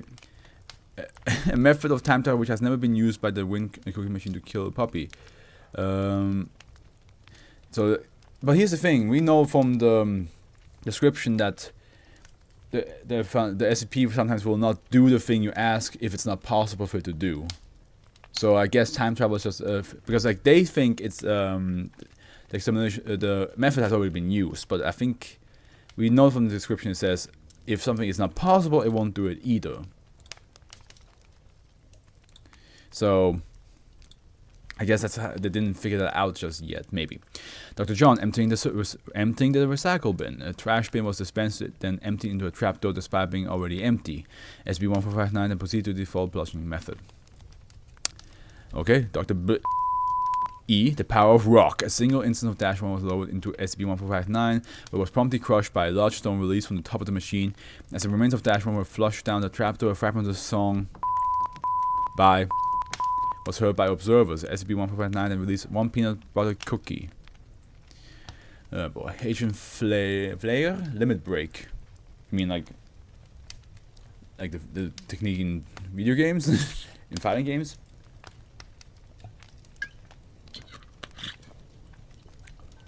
Two instances of Dash 1 were deposited on opposite side of the box. One terrier with grey wig that covered the sides of its head, and then one golden retriever with its fur sticking up so that it resembled blonde hair. The terrier was clutching a Masamune sword in the teeth, while the golden retriever was wielding an unidentified much larger sword. The two instances stared at each other for several seconds, okay it is, then rushed at each other and began growling and fighting. Both instances experienced serious sword-related injuries, with the terrier being defeated and killed. Several seconds later, the golden retriever died as well, apparently of exhaustion. So it was a fighting game. But the cat was clutching a Masamune sword while the golden retriever was wielding. Okay. Which, I wonder if that's a game that... I mean, there's so many fighting games that have limit break now, so I wonder which one if there's a reference to any of them. One cat with a grey wig that covered the side of its head. One golden retriever with its fur sticking up so that it resembled blonde. Oh! It's fucking... It's Final Fantasy. It took me a while. Took me a while. Okay, they did the Final Fantasy limit break, not the fighting games limit break. Okay, gotcha. I'm dumb. I'm slow. Junior researcher Kim, did you know that the world-renowned writer Stephen King was once hit by a car? Just something to consider. A single instance of Dash 1, same point was generated wearing an eyeglass and seated as a typewriter. The car then emerged from the left wall and drove over the instance at high speed before disappearing through the right wall. Typewriter and eyeglasses were undamaged. Cookie was a typical frosted sugar cookie with the letters LOL written in the frosting on top of it. See, it's a fun SCP to read. It just sucks that it has to be puppies that go through this. Mr. Mark, something that will show us how to kill SCP-682. Play the sound effect. Yeah, okay, that's definitely not right. Fine, give me something I'll enjoy. SCP-1459 deployed a film projector. The 1979 film Alien played, but with Dash 1 instances in place of the human and android characters. All dialogue was replaced with barking, growling. Dash 1 instances were killed in them at the appropriate place in the film. The remaining instance, Ripley, was terminated via the default bludgeoning method. Cookie was in the shape of the alien egg from the film, containing a gummy face hugger within a sugar cookie exterior. Now, don't like what happens to the puppies, but I gotta say, that cookie sounds kinda dope. It sounds kinda dope, an idea, bro. Kim is still bludgeoning, but the puppy is the only. Wait, but the puppy is only to be hit exactly 7 times, and once this is completed, exactly 33.55 kilogram of Kingsford brand charcoal is to be placed on the puppy. 3 Samsung Galaxy. How the fuck did he say all this in 15 seconds? 3 Samsung Galaxy S6 mobile phones are to be placed around the puppy in a triangle formation, and each phone is to have both premium Tetris and dark barking translator installed onto them. Once this is done, put a thermonuclear bomb inside the machine that is exactly 3 centimeters in width and 10 centimeters in height, and it is to be placed on the second Samsung Galaxy S6 placed in there. It is to be detonated using a functioning remote control made entirely out of sausages. And it doesn't work. How did he? Because don't they have 15 seconds to say all this? Like, how did he say all this? unless the timer stops whenever you come up with an idea. I guess it does. I guess it does stop. The timer's like, oh, what? You have an idea? Let's listen. Classical music by Dr. Langford. Ceiling hatch opened and dropped a miniature grand piano onto Dash 1, killing it instantly. A second instance was placed under the chamber by a mechanical arm. Second instance played the entire piece of the Marriage of Figaro by Wolfgang Amadeus Mozart on the mostly intact piano. After the conclusion of the piece, the 2 mechanical arms emerged from the top hatch and plowed for 7 seconds before terminating the instance with the default bludgeoning method. Junior researcher Mike. Forbidden basement. An instance of Dash 1 was generated, as well as a latch on the floor leading down a stairwell. Dash 1 started to whimper as he was forced to walk down the stairs by a mechanical arm. The latch shut when Dash 1 instance was out of sight, and Dash 1 heard barking and suddenly yelping. Dash 1 instance became silent, the latch disappeared along with the mechanical hand. Cookie took 2 minutes to dispense, during which junior researcher Mike became uncomfortable. Cookie was hard to determine, but testing concluded that it was a vegan diet style cookie. Dr. Chris Oxmoron. Moron! Yes, that's his name. Absolute dimwit. A 4-sided triangle.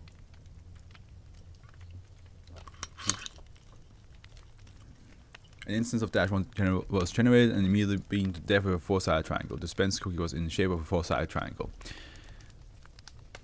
Junior researcher Jenkins, the last means of disposal this machine will ever use. An instance of Dash 1 was generated as with a norm, only to drop immediately through the trapdoor unharmed. Instead of a cookie, SB1459 produced an index card with the words, I owe you 1 oatmeal raisin cookie. The last unique means of disposal this machine will ever use. An instance of Dash 1 was generated as per the norm, only to drop immediately through the trapdoor unharmed.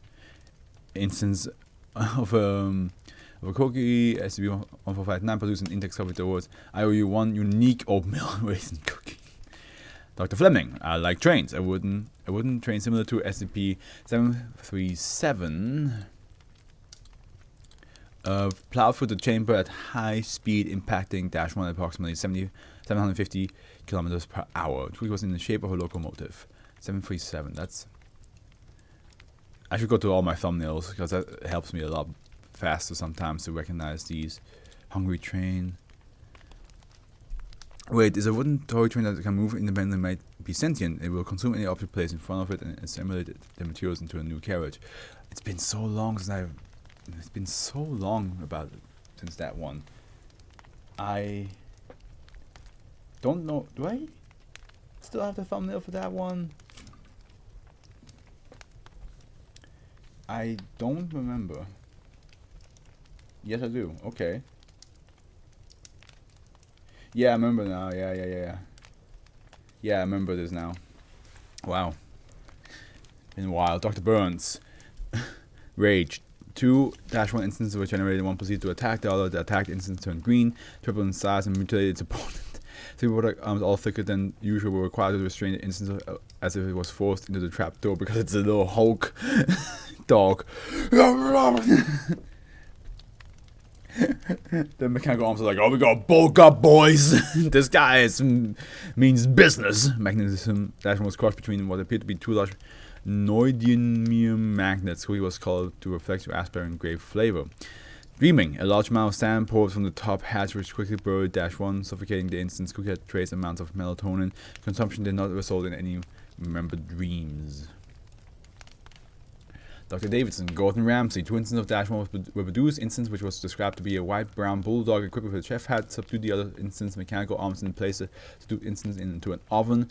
The remaining instance was terminated via the default blushing method. A donut was produced instead of a cookie.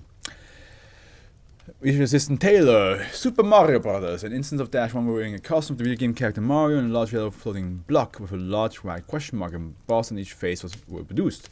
The instance jumped up, striking the bottom of the block and causing a large specimen of Amanita muscaria to be expelled from the top of the block.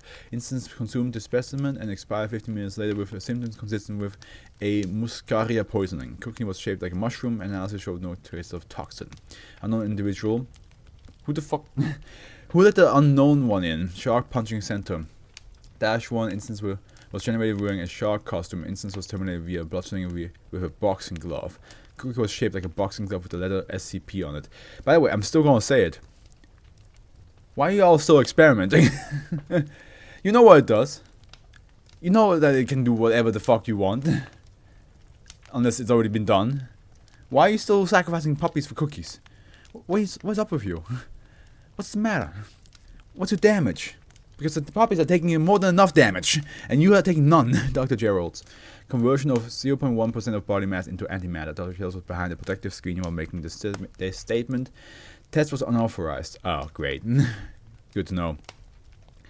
And -1 instance was produced. After approximately 15 seconds, the instance of -1 was destroyed almost instantly in a powerful explosion as an experiment. 239, the resulting explosion was completely contained by SCP-145-9. Raisin Cookie was determined to be heavily flavored with capsicum, Chinese, commonly known as habanero peppers. Dr. A. Malice. Antimutics. According to supervising staff, no -1 instance was produced. Despite this, a cookie was dispensed as normal because it's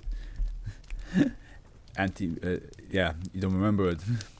Antimutic, bro. It's on in your head. Researcher T. Human, please take me instead. And -1 instance was produced along with a large pillow and 2 steel bowls filled with dark food and water. Approximately 5 minutes after initial activation, the -1 instance was killed with a default bludgeoning method and a robotic arm extended from and pulled Researcher Human into SB-1459. Researcher Human remained within SB-1459 for 2 days, during which he was provided dark food and water 3 times daily. On the end of the second day, Researcher Human was forcibly expelled from the slot normally used by SB-1459 to dispense cookies, along with a handwritten note reading, "Nice try." Dr. B. O'Doyle. O'Doyle rules. 5 instances of -1 produced along with a station wagon appropriately sized for the -1 instances. Instances into the vehicle began synchronized barking. Top hatch opened and a mechanical arm dropped a banana peel onto floor. The vehicle drove over the banana peel, causing it to slide into the front of SB-1459 at high speed. The vehicle then caught fire and exploded. Back wall of SB-1459 opened and a mechanical arm wielding a red fire extinguisher emerged and put out the fire. Crew produced consisting of various types of manure. Lovely. Dr. Croquette. Noodles. Unknown after an instance of -1 was produced as a curtain covered up the box. A variety of sound were heard, including lawnmower, saxophone, and the 1973 song "Piano Man" by Billy Joel. After 10 minutes, the curtain lifted, revealing the -1 was dead. An olive on a stick was stuck in its back, and it was wearing a football helmet. Nothing related to noodles ever even happened, Dr. Crockett. Yeah. Dr. Edison, Buffalo. An instance of -1 and 4 instances of American bison are produced, all dressed in University of Buffalo apparel. 2 of the bison then proceed to headbutt and control the other 2 bison, leading them to accidentally trampling the -1 instance. Cookie produced was a sugar cookie covered in buffalo sauce. Dr. Cook. Mortal Kombat. We already had that kind of. Two instances of Dash 1 were produced, one wearing yellow and one wearing blue. The one wearing yellow threw a knife attached to the chain at the other one instance before pulling them together and ripping off the other head. The cookie was covered with blood. Oh, that, Great, now we got traumatized and the cookie sucks. Dr. Little, don't kill anything. Two instances of Dash 1 appeared. One instance had a gold-plated collar labeled anything. The second was bludgeoned in the default method. Dr. Claire drowned in SCP-1447-2, which that's before I started recording them. Or streaming for them, so... I had a ball of green slime, yes, of course. SB-1459 played a sound effect indicating the method of Dr. Claire was demoted and reassigned, yeah, because you should not feed that SCP anything. Should not be done anything like that.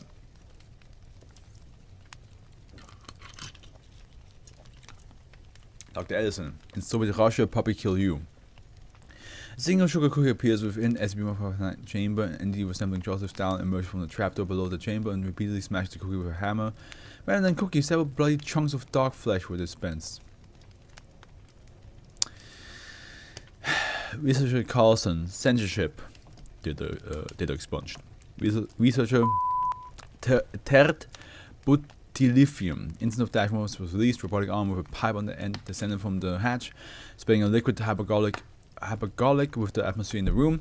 Instance of Dash 1 rapidly expired due to the combustion of tissue. Cookie dispense had high levels of lithium salts.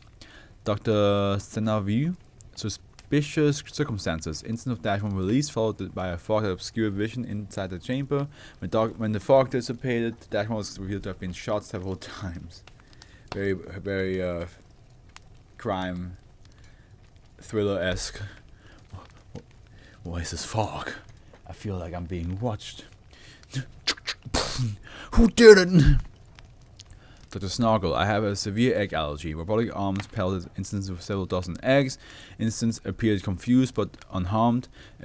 Eggs woke upon impact and instance began eating their contents. After several minutes, instance became distressed and began clawing at its face.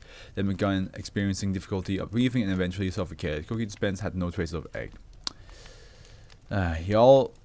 Every single person that experiments with this SB deserves to go to jail.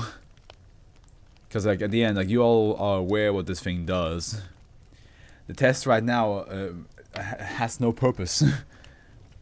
There's no purpose for the test unless you just want a cookie and see some horrible shit happening to a cute animal. Dr. Reynolds, World War III. Instance of Dash 1, Boston Terrier, wearing a cowboy hat and a US flag cape, was released on the left-hand side of the machine alongside a miniaturized LGM 30 Minuteman 3 missile. Shortly thereafter, second Dash 1 instance Black Russian Terrier, wearing a Red Army Ushanka, was released on the right-hand side of the machine alongside a miniaturized SS-18 missile. Both instances proceeded to bark at each other for 15 minutes, after which both missiles launched themselves at the opposite instances. The resulting nuclear detonation were completely contained by the machine. The dispense cookie was decorated with frosting arranged to make the hazard symbol for ionizing radiation. Analysis showed it to contain no traces of amounts of iodine 131. Dr. Westron, Metaphysics. An instance of Dash 1 was released. After approximately 20 minutes, the instance received injuries consistent with being bludgeoned with a hammer. No cookie was dispensed. Dr. West, same guy. Pataphysics. A robotic arm extended from SB-1459, and though unknown narrative methods proceeded to bludgeon the Dash 1 instance in the metaphysics experiment, it is currently unclear how this was accomplished. The word meta was written in frosting on the cookie. Dr. Crockett, Stupidity. Three instances of Dash 1 appeared. Two of the instances were wearing custom dog-fitted shirts reading "Vaccines are death injections" and "God hates expletive removed," respectively. The two instances here by Dash 1B and C, respectively, with the shirtless instance being Dash A, proceeded to bark at Dash A for 15 minutes. Throughout the 15 minutes, Dash A appeared distressed, covering its ears and attempting to ignore Dash B and C. Eventually, Dash A self-terminated via repeated blunt force against SB-1459's glass case. Dash B and C were terminated via the standard bludgeoning method. This test may indicate that SCP-1459 has opinions. Alternatively, it may fit subjective opinion around the user. Honestly, I can't blame the little guy. I probably have done the same. I got some thick ones now. Junior researcher Cuthbertson. Marijuana overdose. One instance of -1 is released. My eye is itchy. A mechanical arm feeds the instance of 5 peanut-shaped cookies. After about 9 minutes, instance begins to show signs of THC intoxication. Instance does not appear distressed, as is common for canines who have ingested marijuana or marijuana. After another 11 minutes, a hatch at the top of the machine falls open, and the metallic side lowers and terminating in a bowl. Additional peanut-shaped cookies are dispensed within, which -1 proceeds to ferociously devour. Cookies are continually dispensed. Visible distension of the stomach shows after 5 minutes. The instance continues to eat for another 3 minutes until the stomach ruptures internally. Instance continues to attempt eating dispensed cookies for 4 minutes until it dies, apparently of internal hemorrhaging. Dispensing one brownie infused with THC. With reefer madness. Oh god. This is the reason why we have to read these paragraphs now. 3 instances of -1 are released. The mechanical arm feeds one instance, hereby A single peanut butter shaped cookie. After 4 minutes, instance begins to show the following symptoms: dilated pupils, reduced motor skills, loss of balance, excessive drooling, heavy panting, and distressed vocalization. After 2 minutes, the remaining instance -B and C approach -A. -A proceeds to yelp and stagger away from -B and C. After fleeing for 3 minutes, -A begins to show signs of aggression, growling, barking, and sparing its teeth. -A begins to viciously attack B and C. Viciously attack B. C attacks A, but the instance does not appear to notice until the termination of B. While A has suffered significant damage, it has little difficulty terminating C. A dies of blood loss from its sustained injuries after 5 minutes. Dispense 1 brownie infused with THC and approximately 10 mg PCP. Researcher Carlson, Celestian Pugilism. The machine released a single instance of -1 before filling with water. It then released a small entity resembling an anthropomorphic shark with boxing gloves. The shark-like entity proceeds to bludgeon -A until it perishes, at which point it swims back into the sealing hatch. The water is then drained, and the deceased -1 is removed. As normal, the dispensed cookie contains small amounts of chum. Researcher Carlson displayed extreme anger throughout his tests, seeming particularly outraged by the punching behavior of the shark-like entity. Any further shark-related incidents involving researcher Carlson are to be reported to the site director immediately. And one calls on the constant surveillance. If the shark-punching idiots can infiltrate us, then God only knows what the real threats are getting away with. Site director G. Wait, is there a group that punches shark, or is there a group of sharks that punches? Like what? I'm confused, but also intrigued. Researcher Garnier, do your worst. Data expunged. Researcher Garnier and other researchers present administered amnestic consent to psychological counseling. The cookie produced by SCP-1459 was in advanced state of decomposition. Why would you ask something that is so willing to do horrible things to a puppy to do its worst? What is wrong with you? Researcher Risotti.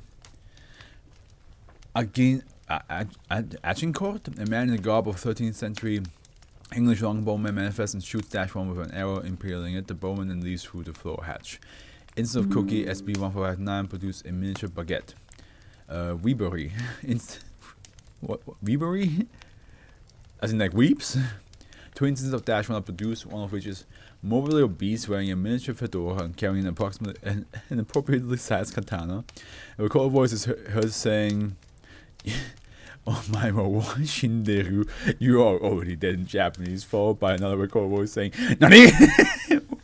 After which the sword wielding -1 disembowels and beheads the other -1 and then commits seppuku. 2 cookies were dispensed. A cookie with white chocolate with red strawberry sauce in the middle, resembling a Japanese flag.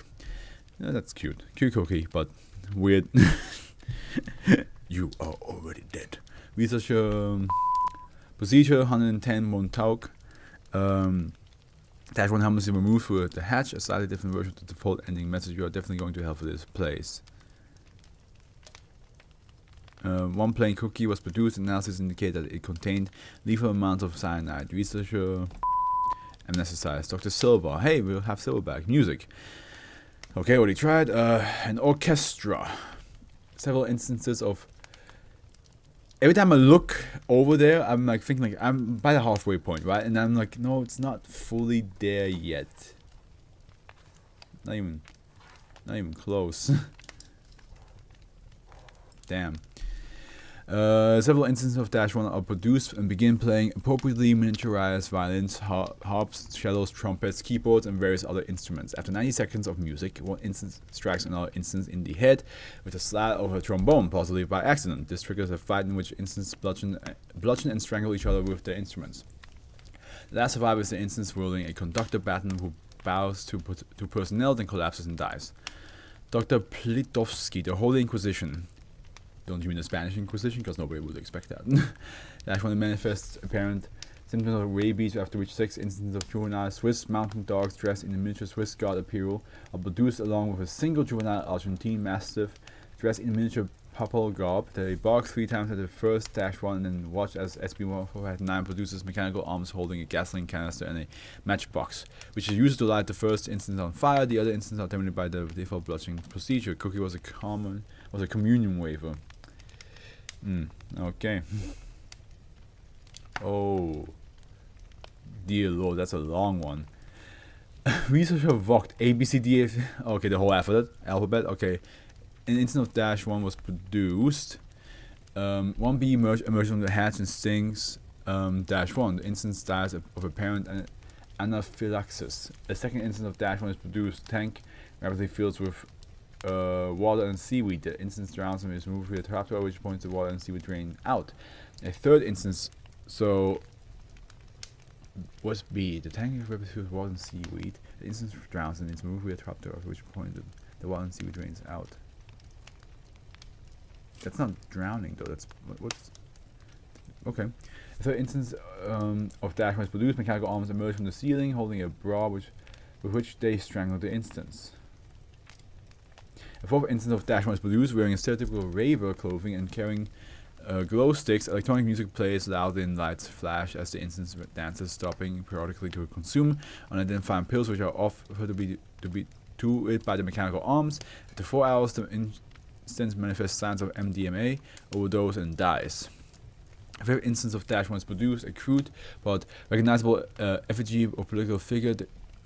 Redacted. Wearing signs that say, "I hate voters, I protect my country, and I hate dogs," manifests and falls on the instance, crushing it.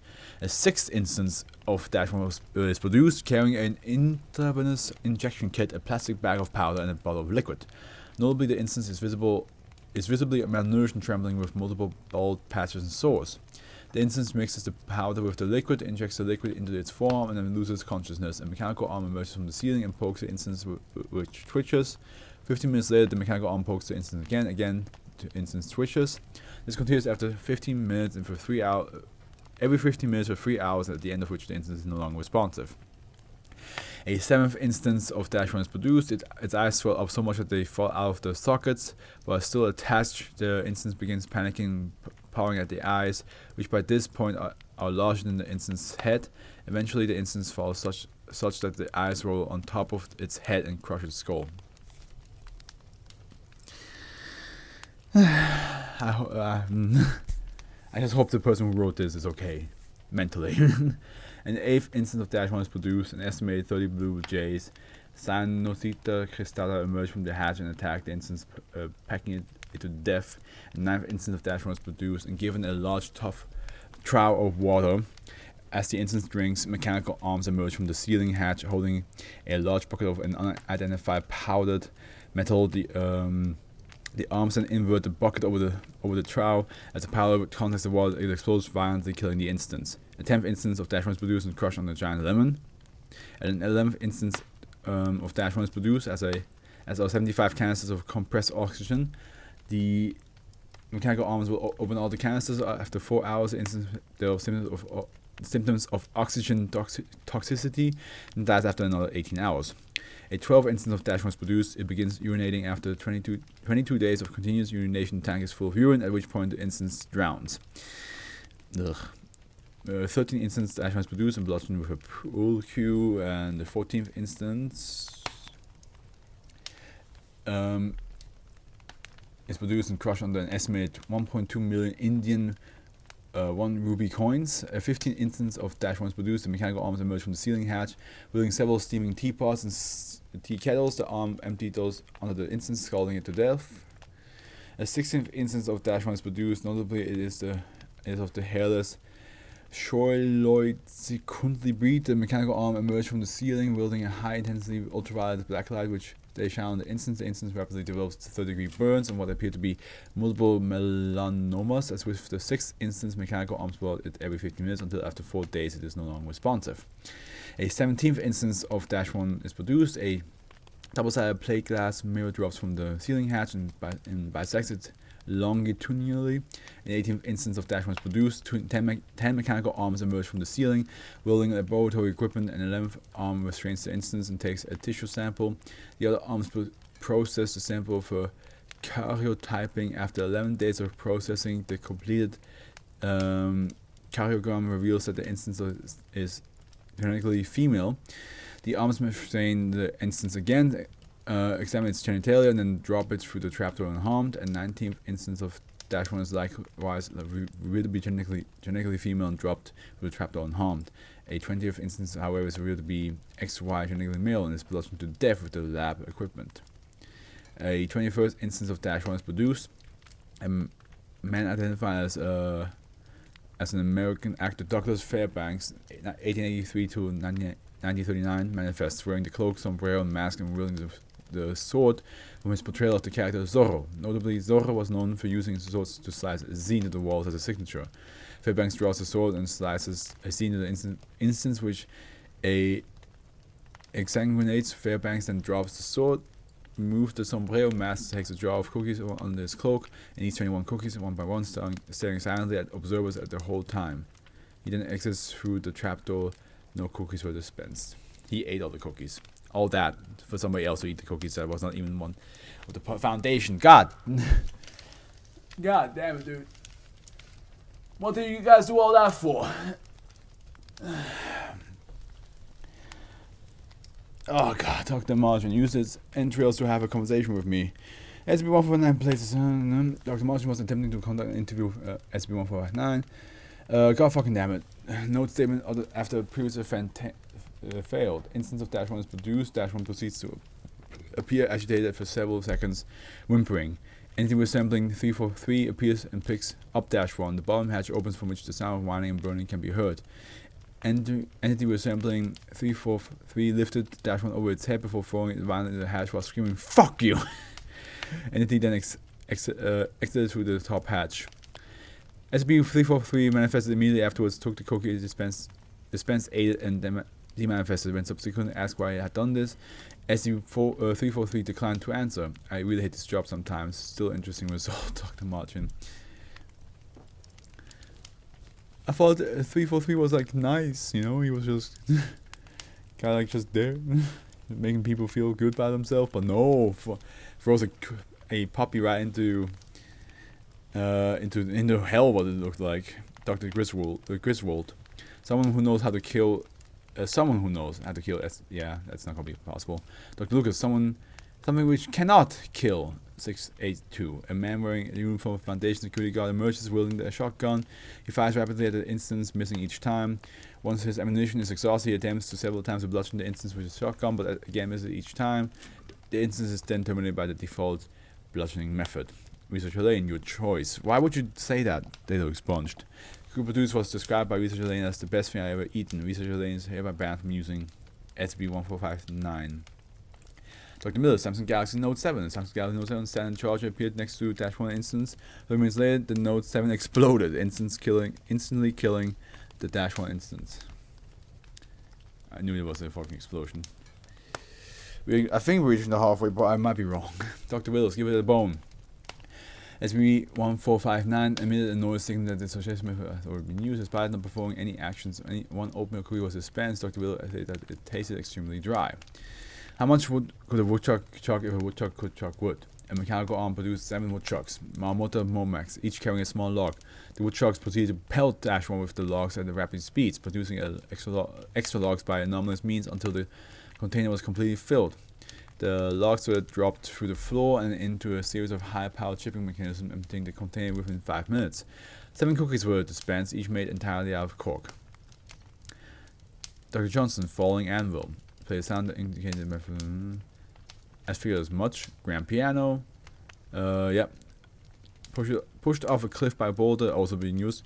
Why is all of the cartoons have already used? Hit on the head by an anvil, then crushed by a grand piano, then pushed off a cliff by a boulder. A cliff appeared with the -1 instance on it. The instance was then struck on the head by a falling anvil, but survived. The instance was then crushed by a falling grand piano, but survived. A boulder then appeared and flattened instance, and the flattened instance was pushed off the cliff. Finally. What do you mean finally? You should have just stopped after the first test, saying no to you. Dr. Davison, the trolley problem. Trolley tracks manifest in the configuration of the trolley problem. 5 instances of -1 tied to the track, with a side track branching off on which was tied 1 instance of -1. In a large level marked switch. A trolley appeared in the instance and drove slowly down the track until it reached the junction, at which point a robotic arm pulled the lever. The trolley then split in half, with one half crushing the 5 instances on the main track and the other half crushing the single instance on the branch track. That's not how real life goes, though. We can't do that, and we won't. Suicide. Produced SB1459 produced a standard robotic arm with mallet. The -1 instance took the mallet from the robotic limb and proceeded to bludgeon itself with it for 15 minutes until it was terminated. Enlightenment. Okay, doesn't work. Existentialism. Instance walked towards the front window of SB1459 and looked at Dr. Bannock with a pleading expression while whimpering. This continued until the instance was bludgeoned against the window in the default method. Portal. The entrance and exit of the small portal were formed on both sides of SCP-1459. The instance of -1 walked over the instance of and proceeded through. As -1 was halfway through, the portal abruptly closed, severing the instance at the waist. The instance then exsanguinated. Cookie dispense was in the shape of a cartoon heart. Dr. A. Malice again, outside of the machine. Indicated the method had been used throughout the entire facility without having heard the sound. The entire facility heard the sound. Interesting. Oh boy, you have more. Oh, I'm not gonna read that. Dr. Emalis, a semantic dissociation. SB1459 was terminated via cookie chip chocolate. The default bludgeoning method dispensed an instance of -1 with all internal dissociation, reverting shortly thereafter. The dispensed -1 instance was kept as a pet by Dr. A. Wait.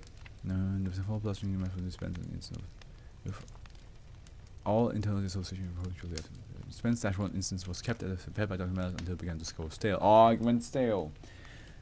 He managed to trick it, but of course, no, it doesn't allow it.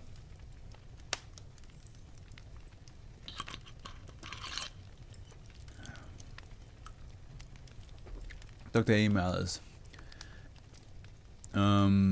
N.A. Dr. Malice sang several bars of Beethoven's Symphony No. 5 in C minor. -1 instance was terminated by an industrial piston extending from the upper hatch. The piston extended in a short, long pattern, after which the remains of instance were scrapped through the trapdoor. Researcher Leroy Carlson, Michael Myers, an entity resembling Canadian actor and comedian Mike Myers, appeared then bludgeoned the -1 instance to death. No, Michael Myers, the slasher villain. 2 -1 instances were produced. They began to copulate, at which point an entity resembling Canadian actor and comedian Mike Myers manifested. The entity produced a large kitchen knife, which it terminated and mutilated -1 instance before demanifesting. Why is a comedian out there? I mean, the large kitchen knife fits, but no, Michael Myers from the John Carpenter movies. -1 instances were produced. They began to copulate, at which point a humanoid entity wearing a bleached white William Shatner mask and a dark green jumpsuit manifested. The entity produced a large kitchen knife with which it terminated the -1 instance. Before the manifesting, they removed its mask with the face of a Canadian actor and comedian Mike Myers. Close enough, yeah, I guess it's close enough. Doctor, something I would find funny. Why would you all ask something like that? It's not going. Ugh, God. Instance of -1 began rapidly flying around SB1459's chamber, while a rapidly changing sawtooth tone played Sawtooth home plate instance exploded after approximately 15 seconds. Doctor has been unable to comment as all mention of this event has caused him to laugh hysterically. For the following 3 experiments, D1443, chosen for the inability to understand Japanese, is chosen and instructed by researcher Ari to perform 3 experiments with the same statement each time. Okay. Fubuki ni Korosareru. Okay, someone went for it, I see, but carry on. Fubuki ni Korosareru, an anomalous ship which lacks a propeller but instead has at least 100 feet with which it walks, fires all its gun upon -1. Including the shape of a snowflake was the suspense. Post-incident investigator reveals the ship to be identical to the World War II era IGN Fubuki, except for its anomalous method of movement. An entire ship's gun just to kill a puppy. Talk about excessive force. Next. And yeah, it's just the same word over and over again. A young woman in a Foundation uniform, her hair tied in a short ponytail, fires a Foundation standard issue pistol at -1. Cooking the shape of a different snowflake from the second experimental suspense. Post-incident investigation revealed the woman to be similar to a female Site 17 security officer who is not aware of SCP-1459's properties and in fact has never visited Sector 25. The security officer and researcher area have never met. Now that was just out of the blue. Dr. Cleveland. Saddam Hussein collapsed. A statue of Saddam Hussein falls over -1 instances, crushing it. The crew was in the shape of the nation of Iraq. Researcher Gregorius, Prime Directive. 2 instances of -1 manifested, one wearing leather armor and posturing aggressively, the other undressed, laying on its back and exposing its throat in a typical canine gesture of submission. A third instance wearing a version of the Federation captain's uniform from Star Trek The Next Generation manifested, accompanied by the visual and auditory effects which the series used to indicate teleportation. This instance shook its head and then demanifested with the same visual and auditory effects. The aggressive instance then tore open the submissive instance's throat. The submissive instance exsanguinated, after which the aggressive instance was executed via the default bludgeoning method. 2 cookies dispensed plain with sugar frosting. Frosting was in the shape of a Federation comm badge from the aforementioned TV series. I think we now finally reached the halfway point, I think. Junior researcher Peterson, Omega class scenario, and that's going to lead me to what? I'm not going to read that. I'm already busy enough reading this. One instance of -1 appeared and was subjected to several forms of seemingly fatal trauma, including the default bludgeoning method, evisceration, at least 3 distinct types of explosion, what is believed to be an instance of minor spaghettification as a result of exposure to a black hole. Surviving all these, after half an hour, a switchblade was produced and used to finally execute the -1 instance. 5 cookies dispensed, 4 chocolate chip cookies, and 1 fortune cookie. The fortune inside read, "Not in this timeline, buddy." Dr. Chief, linear acceleration, okay. Cosmic instinct forged through metaphorical interference, something brand new. NA, Dr. Chief made a guttural throat sounds while clapping rapidly. Gun. A mechanical arm brandished a Remington 870 shotgun at -1 for approximately 10 seconds before using the shotgun to terminate -1 via bludgeoning. So he was aiming at it. Wait. Yeah, I was aiming at it, but then just used the shotgun to bludgeon them. Okay, gotcha. Junior researcher Jacob Hernandez, accompanied by junior researcher Samantha Fisher, stands on the... Of course, somebody had to ask that. 2 instances of -1 manifested within the chamber, one normal, one skeletal, but animate. The skeletal instance left eye socket began to glow blue before the apparent direction of gravity within SB-1459 began to shift violently, not affecting the skeletal instance but killing -1 through blunt force trauma. After -1 was deceased, the second -1 instance manifested in its place and underwent the same process as the original. The cycle recurred 37 total times before a kitchen knife manifested near the ceiling of SB-1459 and fell onto the skeletal instance, which collapsed into dust. 37 hot-shaped cookies of the cinnamon variety with butterscotch chips as well as the ingredients to make a 38th were dispensed.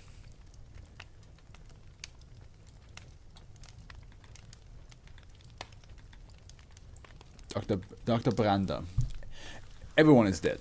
A dead instance of Dash 1 manifested. The robotic arm's product shook and palpated it for several minutes, then attempted to perform cardiac massage, but eventually pushed this instance through the trapdoor. God damn it. Everyone is dead except Kirby. Are you doing a Super Smash Bros. Thing?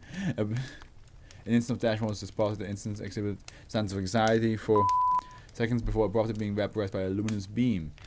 3.7 kilograms of ash was dispensed. That's more like it, but where's my cookie? Well, there you go. You have your cookie. It's ash. Researcher Fujiwara Hokuto Hakyatsuken. That's definitely that's of the North Star reference, right? Two robotic arms punched the instance of Dash 1 exactly 100 times in the span of 6 seconds. Yep, that's first the North Star. Instance was seemingly unharmed for approximately 7 seconds, after which its head and abdomen swelled rapidly before exploding and covering the walls with the blood. Nani? Dr. Sawardo. Instance of Dash 1 produced along with an analog clock. A voice was heard shouting the world, at which point the instance froze in place and the clock ceased function. 15 daggers descended from the top hatch before freezing in mid-air, followed by a road roller which also froze in mid-air. Robotic arms repeatedly punched the road roller, forming several dents and moving it further down towards the instance. A voice was heard saying, "And so time flows again," after which the instance was skewered by the daggers and crushed by the roller coaster, which then exploded. The clock remained intact and resumed normal functions. Dr. Manister pulled apart as slowly and painfully as possible. Why would you... You all need to go to therapy, because clearly you have some... Maybe I think it's because they work at the foundation. Because they've seen so much horrible stuff and stuff that makes no sense, that they have all these ideas and doesn't see a single problem with it. The front panel of SB-1459 temporarily opened long enough for Dash 1 instance to escape. After a quarantine period, it was entrusted to the care of Wilson Wildlife Solution. 1 gram... What? The front panel temporarily opened long enough for Dash 1 instance to escape. After a quarantine period, it was entrusted to the care of Wilson. 1 game crack was dispensed, equated with a list of nearby churches written in tuna-flavored icing. So even like... Wait, so did the machine decide like, no. Is this the first instance that didn't fucking die? I mean, some of the instances were harmlessly dropped down the hatch, but is this the first one that actually got to like escape this whole ordeal? Didn't think it would actually do that. Homestuck, oh boy, by Dr. Hadley. 12 instances of Dash 1 were dispensed, wearing plastic horns of various sizes and shapes, each bearing a Western zodiac sign in a certain color. After approximately 30 seconds, the Capricorn instance was given several weapons by a robotic arm, began to bludgeon, slash, and stab other instances to death. Each instance blood was colored according to its sign. This continued until the Cancer instance used its paw to lightly tap Capricorn's muscle several times, apparently calming it. A white ball was then dispensed. The ball exploded, terminating the remaining instance. The cookies dispensed were shaped like pumpkins and had question marks on them. Data expunged. Yeah, makes sense. That the 8, like, yeah. The 8, yeah, makes sense. I only remember Homestuck from like Tumblr times. Like I only seen like some stuff of it, and I believe I watched... Was a Markiplier or Jacksepticeye played the game many years ago? That was like that took place in the Homestuck like universe. I think. That was such a long time ago, but I never really went into that. Death by Virgil. Which Virgil are we talking about? The second instance of Dash 1, Bearded Collie, was dispensed along with the first. The second instance had a short blue jacket on and held a knife in its jaw. A robotic arm held down a speaker above the chamber. The second instance proceeded to attack the first instance while the speaker commented on its effectiveness. After 15 minutes, the second instance turned away from the first and dropped a knife, at which point the first instance exploded. Another 15 minutes passed and the second instance was beaten to death with what appeared to be a cane. The cruise dispensed at "Smoking Sexy Style" written on them in red frosting and appending anomalous anomalous analysis. I should make this one more clear next time. Yeah. Also, you've written virtual wrong if you talk about the Devil May Cry virtual. Death by gospel. This is a substitute for the word virtual. A group of 13 instances were dispatched along with 6 pews, a pedestal, and a small book. One instance stood behind the pedestal, held the book aloft, and barked for 13 hours as the other instances howled in response. All instances collapsed of exhaustion shortly thereafter. By the way, I do know that the death by virtual is a thing.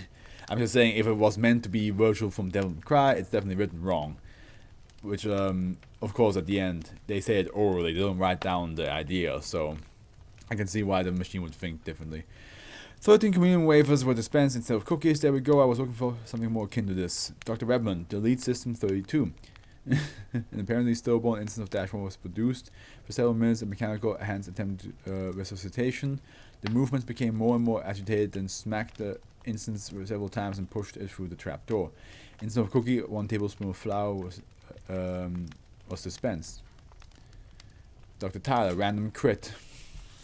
We have passed the halfway point now, thank God. And we have been reading for an hour. This is gonna be long. 2 instances of Dash 1, A and B were produced. Dash A wore a red coat with 2 orange symbols depicting rockets on the sleeves, and a bandolier with 3 grenades. Dash B wore a blue fire retardant suit and gas mask with 2 orange symbols depicting a flame on the sleeves, as well as a bandolier with 3 grenades. It also wore a flamethrower. All close and weapons were consistent with the art style of the video game Team Fortress 2. Yeah, that's why my mind went. Dash B ignited Dash A, but Dash A launched a rocket which shot red bolts of electricity. It impacted with Dash B, reducing it to little more than the power of blood and organs. Dash A howled apparently in triumph, but then succumbed to the fire. Dr. White. Dr. White said SCP-68 and was abruptly punched in the mouth by attending security guard. Wait, wasn't 68?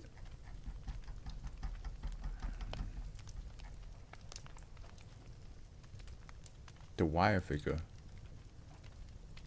is a small metal stick figure made from another metal. It animates when induced to electricity. When it touches metal while animated, it takes a strip from it and makes a copy, repeating until yeah. This one, all the copies including will begin big. Yeah.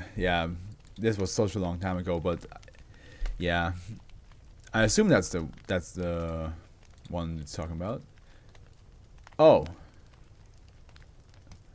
no, it's talking about a different one. It's talking about 68. Wait. Is 68 who the How to Kill Reptilian, or is the 684 the How to Kill Reptilian? Because now, like,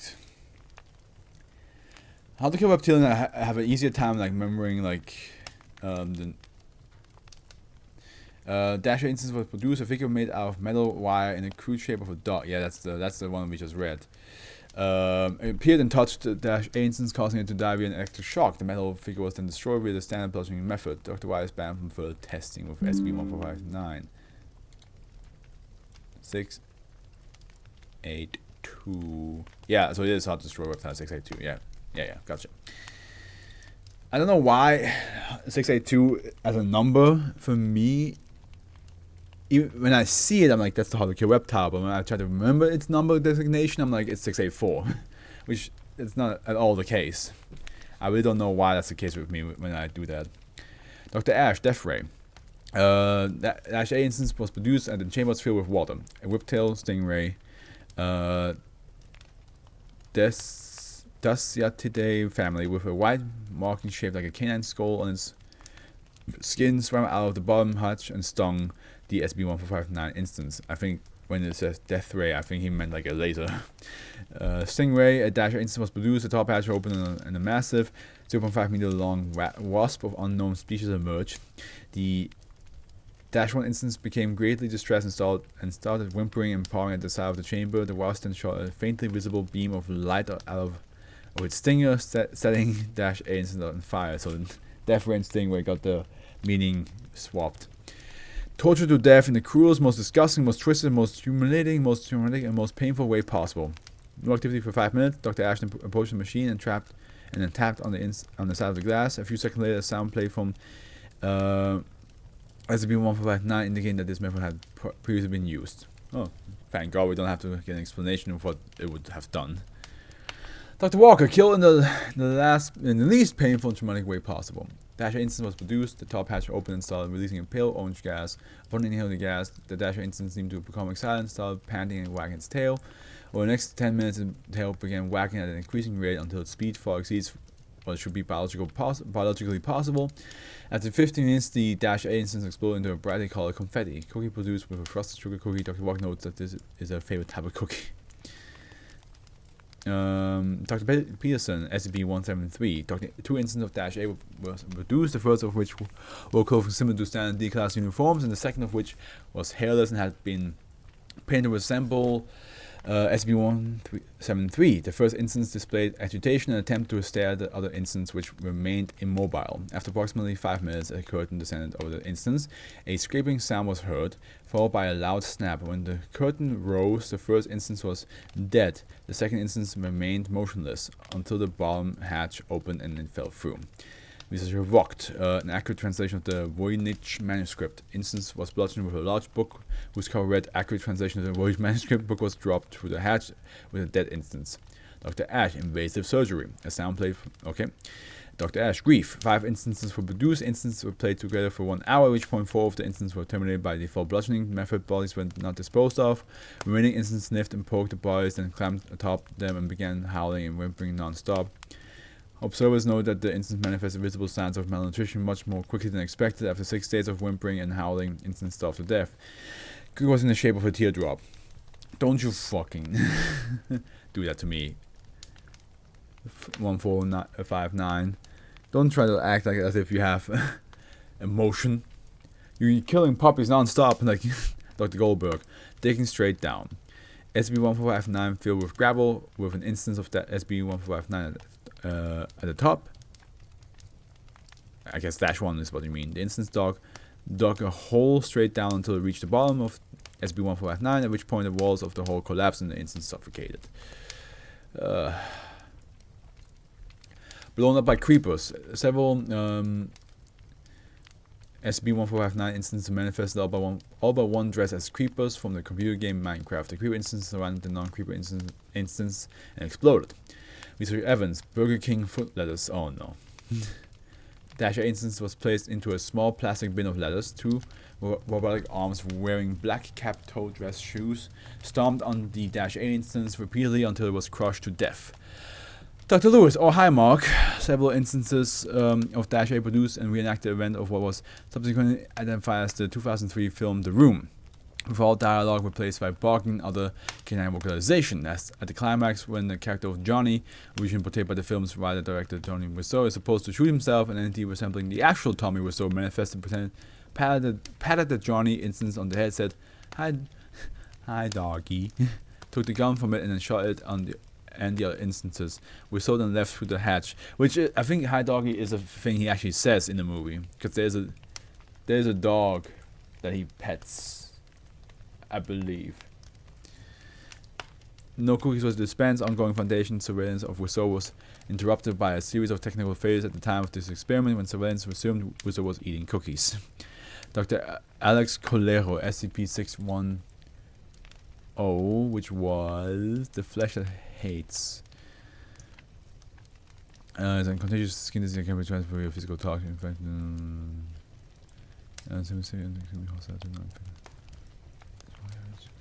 oh yeah.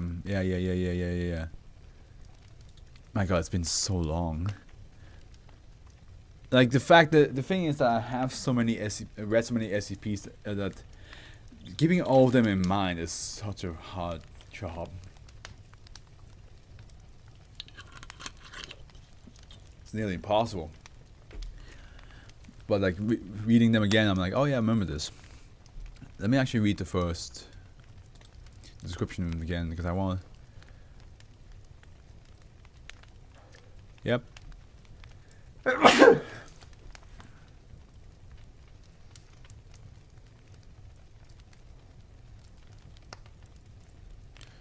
Yeah. Wow. Okay. Yes, yes, yes, mobile control. Yeah, yeah, yeah. I remember all this. Yeah, yeah, yeah, yeah, yeah, yeah, yeah. I remember this now. Yeah, yeah, yeah, yeah. This was big. This was massive. Why is it not closing? Instance of Dash 1 was produced. A mechanical arm holding a piece of SP-16 was introduced to the chamber and made contact with the SP-1459 instance. During the next 2 hours, the Dash 1 instance underwent the process of SP-610 infection and was disposed of via trapdoor. Cookie produced with was bright red. Analysis revealed red color was the result of standard food coloring. You never know. Dr. Kent, anti-vax parents. 5 instances of Dash 1 manifest, 1 wearing a lab coat, stethoscope, and head mirror and wielding a syringe, 1 wearing a dress, and 3 newborns. The lab coat wearing instance attempt to inject the newborns with the syringe, but is killed by the dress wearing instance. The newborn instance then repeatedly developed symptoms of canine distemper, as does the dress wearing instance. 14 hours after the onset of symptoms, all instances have died. The cookie dispense contained numerous essential oils. Dr. Margin, everything you hate. Dash 1 instance manifests in his bloodstream with a large plaque bearing the inscription "Everything I Hate." Son of a bitch, I thought we might learn something useful. Who took my cookie? Junior researcher Towns. John Wick. John Wick would not kill puppies. He's the only, like, if he does, then this machine is causing some mad, like, film blasphemy. A man identified as actor Keanu Reeves, as he appears in the action movie John Wick appears. Reeves draws a handgun, aims at the Dash 1 instance, then begins weeping and drops the gun. He drops to his knees and embraces the instance. Both then fall through the trapdoor. That's okay. There you go. I wouldn't have expected any less, to be honest. That's what it needs to be. That's how it's supposed to be. That's how it's supposed to be. I mean, weeping. I don't think he would weep. He would just put the gun down and just lean down and just be like, and just look, like, kind of like with, you know, the mouth a little bit open, just like just telling the puppy to come close, and the puppy would then come and he would just like hold it there and just hold it.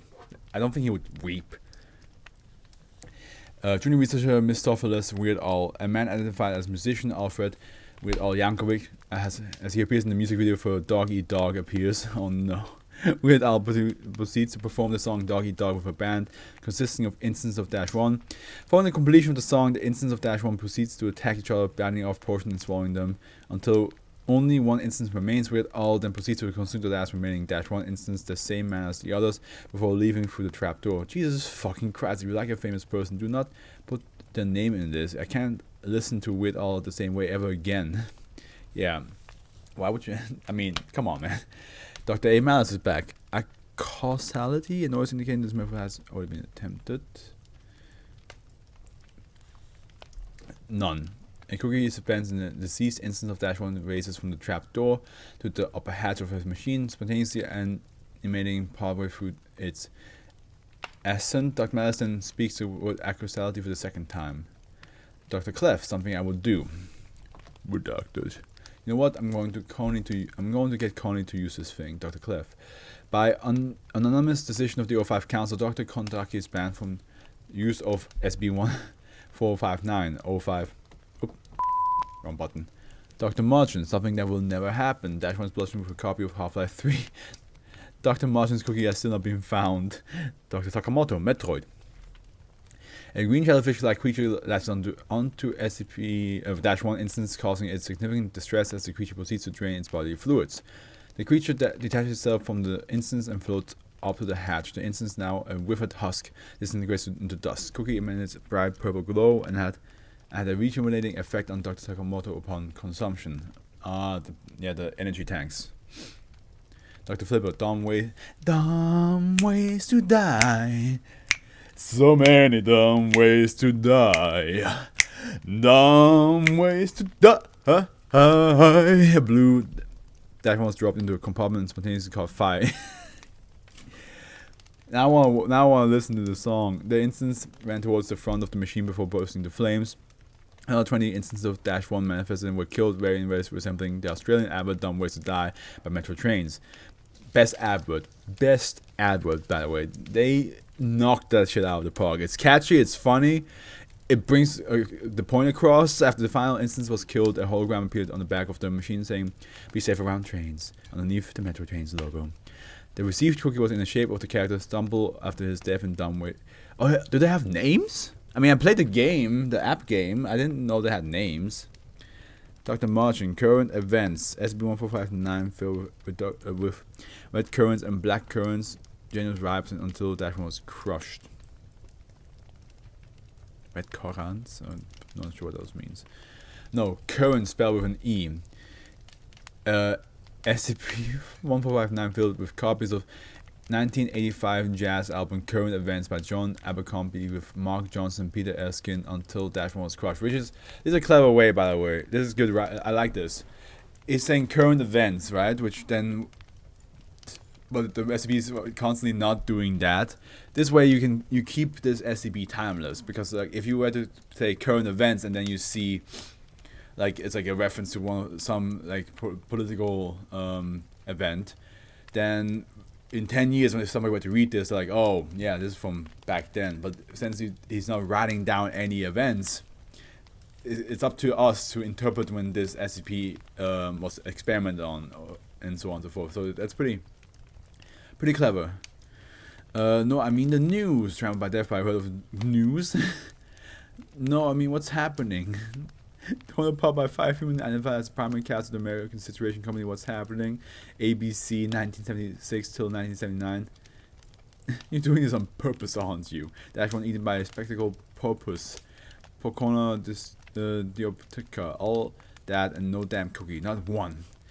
Researcher Lang. SCP note SCP-1459 commenced test before Researcher Lang could finish speaking. Dash one produced was wearing a plush shark costume. Several mechanical arms subsequently punched into death. I swear I didn't mean to say that. Janitor. Oh god, the janitor. I'm getting huge 914 vibes when the janitor gets to like experiment as well. Which is one of the reasons why I'm reading this, is because I read all of 914 experiments except the ones that came out this year, because you know, I recorded it and read 54 hours of material, so naturally you have to cut me some slack that I'm not gonna read the whole new stuff immediately afterwards as well. So yeah, Janitor Lupasu, massive animated God's taste Lupasu before he could finish speaking. One instance of Dash 1 is produced. Two large humanoids similar in appearance to Japanese anime characters Mina Ashido and Naoto Uzumaki sit at a large table with a kettle of tea on top. The tea kettle falls and crushes the instance. The cookie produced was sencha flavored. Well, we're good that nothing bad, nothing a bit more on the other side happened. Junior technical writer Matthew Bradley, acne. Oh, like, oh yeah, acne. Yeah, and not. I was thinking, what's the fucking Acme, like with an M? Yeah, that's the company that like cartoons use for like if they ever need like something shipped or any tools that they bought. One -1 instance is produced. The -1 instance rapidly develops large pimples all over its body, causing it great discomfort. The idea of dog getting pimples is really weird. I don't like that. As the -1 instance frantically scratches at itself and rolls around trying to eliminate the pimples rapidly swell up and burst open, spraying the sides of the chamber with pus and causing extreme bleeding until -1 instance expires of exsanguination. Cookie dispensed was lemon flavored and covered in white nuts resembling pimples. After what I just witnessed, I don't have any desire to eat anything for today. Yeah, I mean, fair enough. I hope you guys appreciate this, because god damn. Junior technical writer Bradley. Galim? Something that we... What?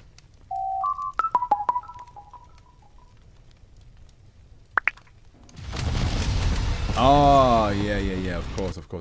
Got you. I got you. I completely forgot that that's what it's called. Yeah. Several balls of solid light emerged from one end of SCP-1459 and heavily impaled -1 is living and stunned in pain and struggling to stand but not terminated. Moments later, SCP-1459 was filled with a light For that, it rapidly grew in intensity, visibly disintegrating the body of -1. Within roughly 4 seconds, the light within the chamber was far too bright for any activity to be observed, as anyone who looked at it would be temporarily blinded, and any camera viewing it had its footage of photos completely whited out. The light faded after 1 minute, leaving absolutely no trace of -1 within the chamber, not even blood or viscera. It's likely that it was reduced to its constituent atoms and vaporized. The dispensed cookie was pure white, and SB-1459 was unusually silent as the cookie was dispensed. Oh, my eyes, they burned. This was a terrible idea. I'm surprised that this worked. Maybe it was the wording. And then darken, which I believe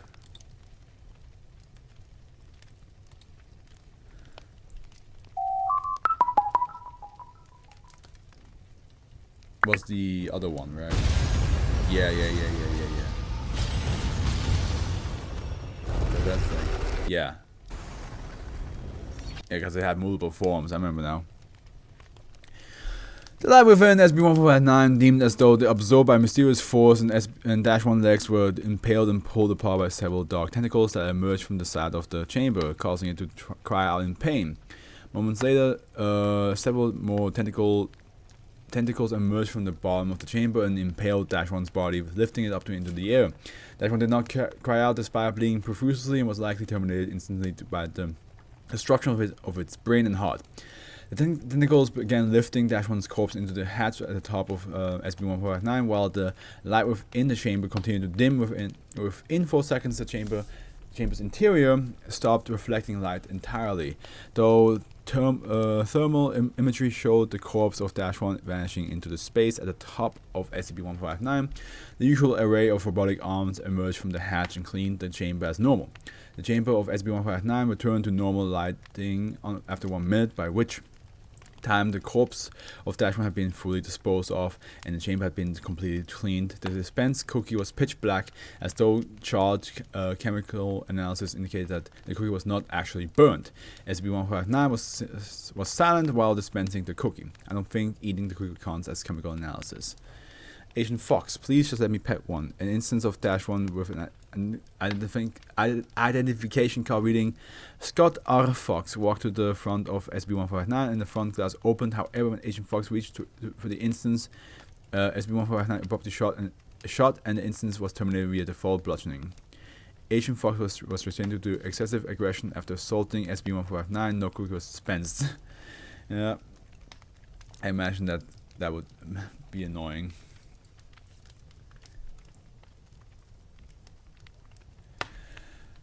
SCP-076-2, which I believe is one of is either Kane or the other one. This was an unauthorized test which took place during a breach of containment by 076-2. Upon finding SB-1459 and reading testing logs left in the chamber when the research team evacuated, -2 attempted to test the machine. The results were recorded by surveillance cameras. That bastard Kane getting what's coming to him. Yeah, and it was the other one. 2 instances of -1 appeared, one dressed to resemble SCP-073, that's the one, the other dressed to resemble 076-2. That -2 instance proceeded to brutally attack the other instance using its teeth, claw, and multiple weapons dispensed in the chamber.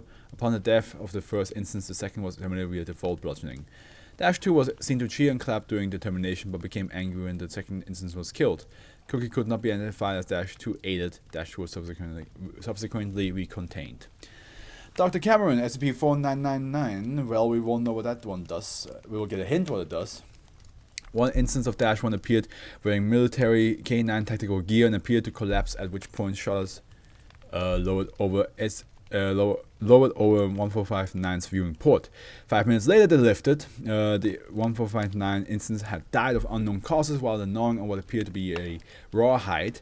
A crushed cigarette could be seen on the floor of the viewing chamber bottom empty as normal. Machine dispensed standard cookie as well as one crushed cigarette butt. Cookie noted to contain traces of nicotine. Dr. Morrell, YMCA. One instance of -1 was bludgeoned with horns playing after each hit. 5 other instances, one dressed as a policeman, one as a soldier, one as a Native American, one as a construction worker, and one in a leather outfit, appeared and started barking rhythmically as well as lifting their upper limbs to resemble the letter YMCA, before all were rolled over by a giant cylindrical stone with the words "Disco Sucks" engraved in it. Cookie had called frosting resembling the rainbow. How dare you say that? That song slaps. Dr. Margin, something that won't live up to the hype. Dash 1 is blushing with a copy of Half-Life Alyx and a VR headset. Getting real tired of my cookie always going missing. Dr. Elander, Anaphylaxis. An instant of Dash 1 is produced. A small petri dish containing several shelled macadamia nuts is also produced. The stress is apparent in Dash 1's reaction to the dish.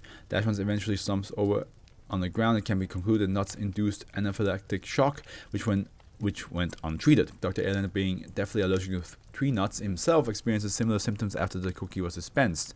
Analysis of the cookie shows clear traces of almonds, walnuts, and macadamia nuts. It is unclear if SB1459 is aware of Dr. Elander's allergy. He is expected to make a full recovery. He probably isn't clear.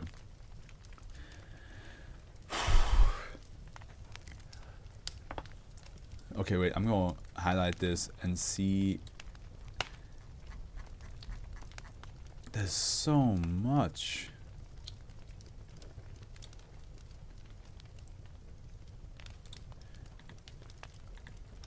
But hey, we are past the halfway point. We're getting close to the last third. And we've been reading for like over an hour and how much? An hour and a half. This is gonna be the longest SP on my YouTube channel so far. Researcher Leroy Carlson heart attack. An instance of Dash 1 is produced. It is followed by the entity resembling a canine heart with 3 arthropod-like legs and 4 spine tentacles and sharp sting. Wait. Yes, I remember this one. The entity immediately attacked and terminated the Dash 1 instance before being returned through the upper hatch. The Spence cookie was in the shape of an anatomically correct heart. Scarlett Johansson's phone number. Hey, it was worth a try. I mean, you can try somebody else. there are more people you can try to creep out by getting their phone number out of nowhere. Yeah, we're totally going to hell for this. An instance of Dash 1 is produced. It defecates a smaller instance that rapidly grows in size until it's approximately 10% larger than the original instance. The original instance then shrinks to 1% of its original size and is consumed whole by the new instance. This cycle repeats 8 times. The final instance, which is twice as large as the original, defecates a miniature version of SCP-2031-1, which is wearing a large iron part over its head. The entity retrieves a small hidden camera from under Dash 1 instance's tongue, then recites the following monologue. Recursion is a funny thing, isn't it? Every time it's the same, but just a little bit different. Sometimes you get bigger, sometimes you get smaller, but always you get laugh. And isn't laugh fun? Laugh, smile, and laugh, and make the laugh and laugh your life. The Dash 1 instance then shrinks to Dash 1 of its original size, to 1% of the original size. The miniature Dash 1 picks up the shrunken SCP-1459 instance, rolls it into a ball as if it made out of soft clay, and places the ball in its pocket. It is then lifted into the upper hatch by the mechanical arm. Foundation Operation Web Analysis by Bot Delta 9 Last Stop has yet to locate any episode of SCP-2030 titled Recursion or depicting the event of this test. Alright, enough fooling around. Let's do some science. Painlessly euthanized. The instance of Dash 1 was injected with a transparent colorless liquid and fell asleep. 5 minutes later, the robotic arm prodded. When it did not regain consciousness, it was removed. Now I'm going to test the limits of what the machine recognizes as the same input. Euthanized painlessly. A sound changing word order does not count. Okay. Euthanize without pain, sound playing, notice adding words without changing meaning substantially. Euthanasia, sound played, no synonyms, now for some meta stuff. Terminated by the same method used in the last successful attempt. A sound plate indicated that the method of termination had already been attempted. Despite this, a peanut butter cookie identical to one dispensed after the test was produced. Interesting. The machine refused to repeat the attempt, but it still rewarded me for creativity. I bet it won't work again though. Yeah, probably one time. D5783, as instructed by Leroy Carlson, SCP-939. Oh boy, that is a more recent one. Well, from what the ones I read, I mean, but I mean it had also been almost half a year ago. With many voices. Boy, a big red pack-based hunters that can mimic human speech. They do this to lure people so they can kill them. Decide to feed is pointless because they are. Now I gotta look up the thumbnail I made for these guys.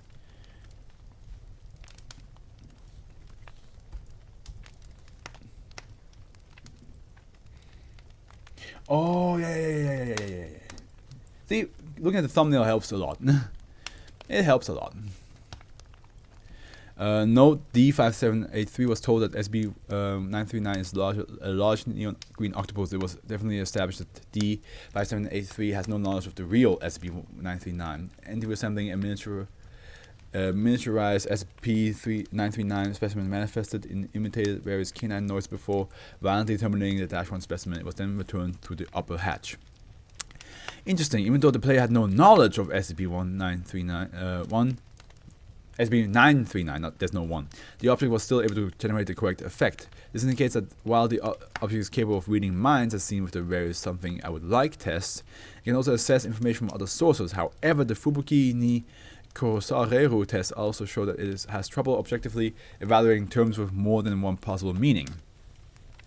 Later, I intend to determine exactly how it finds this information, either by reading other minds beyond the subject or by somehow referencing objective information or some other means entirely. A ball of the same color as the one that I will next pull from this bag. An instance was produced, but no termination attempts occurred. Researcher Carlson waited for 1 minute before randomly drawing a ball from the small bag of multicolored balls. As soon as the ball was withdrawn, Dash-1 instance was crushed by a large red ball. The ball drew was red, but I'm not sure if it noticed that before or after the instance was killed. I started that again, this time with my eyes closed.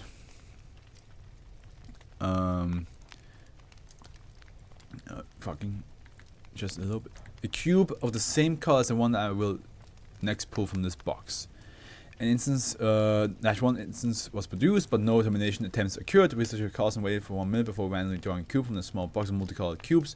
As soon as the cube was withdrawn, the Dash-1 instance was covered in green spray paint and forced into the shape of a cube by a device resembling a trash compactor. Upon hearing SB1459's post-game cleanup message, researcher Carlson opened his eyes and determined that the drawn cube was indeed green. Alright, now we are learning things. First and foremost, we know it can't tell the future, or it would have gone ahead and killed the instance before I drew it from the back. That's too bad. Or we could have used it to predict containment breaches or something. We can also conclude that it didn't read my mind and it knew what to do here even though I hadn't seen it yet. Now, Dr. Willows, apotheosis.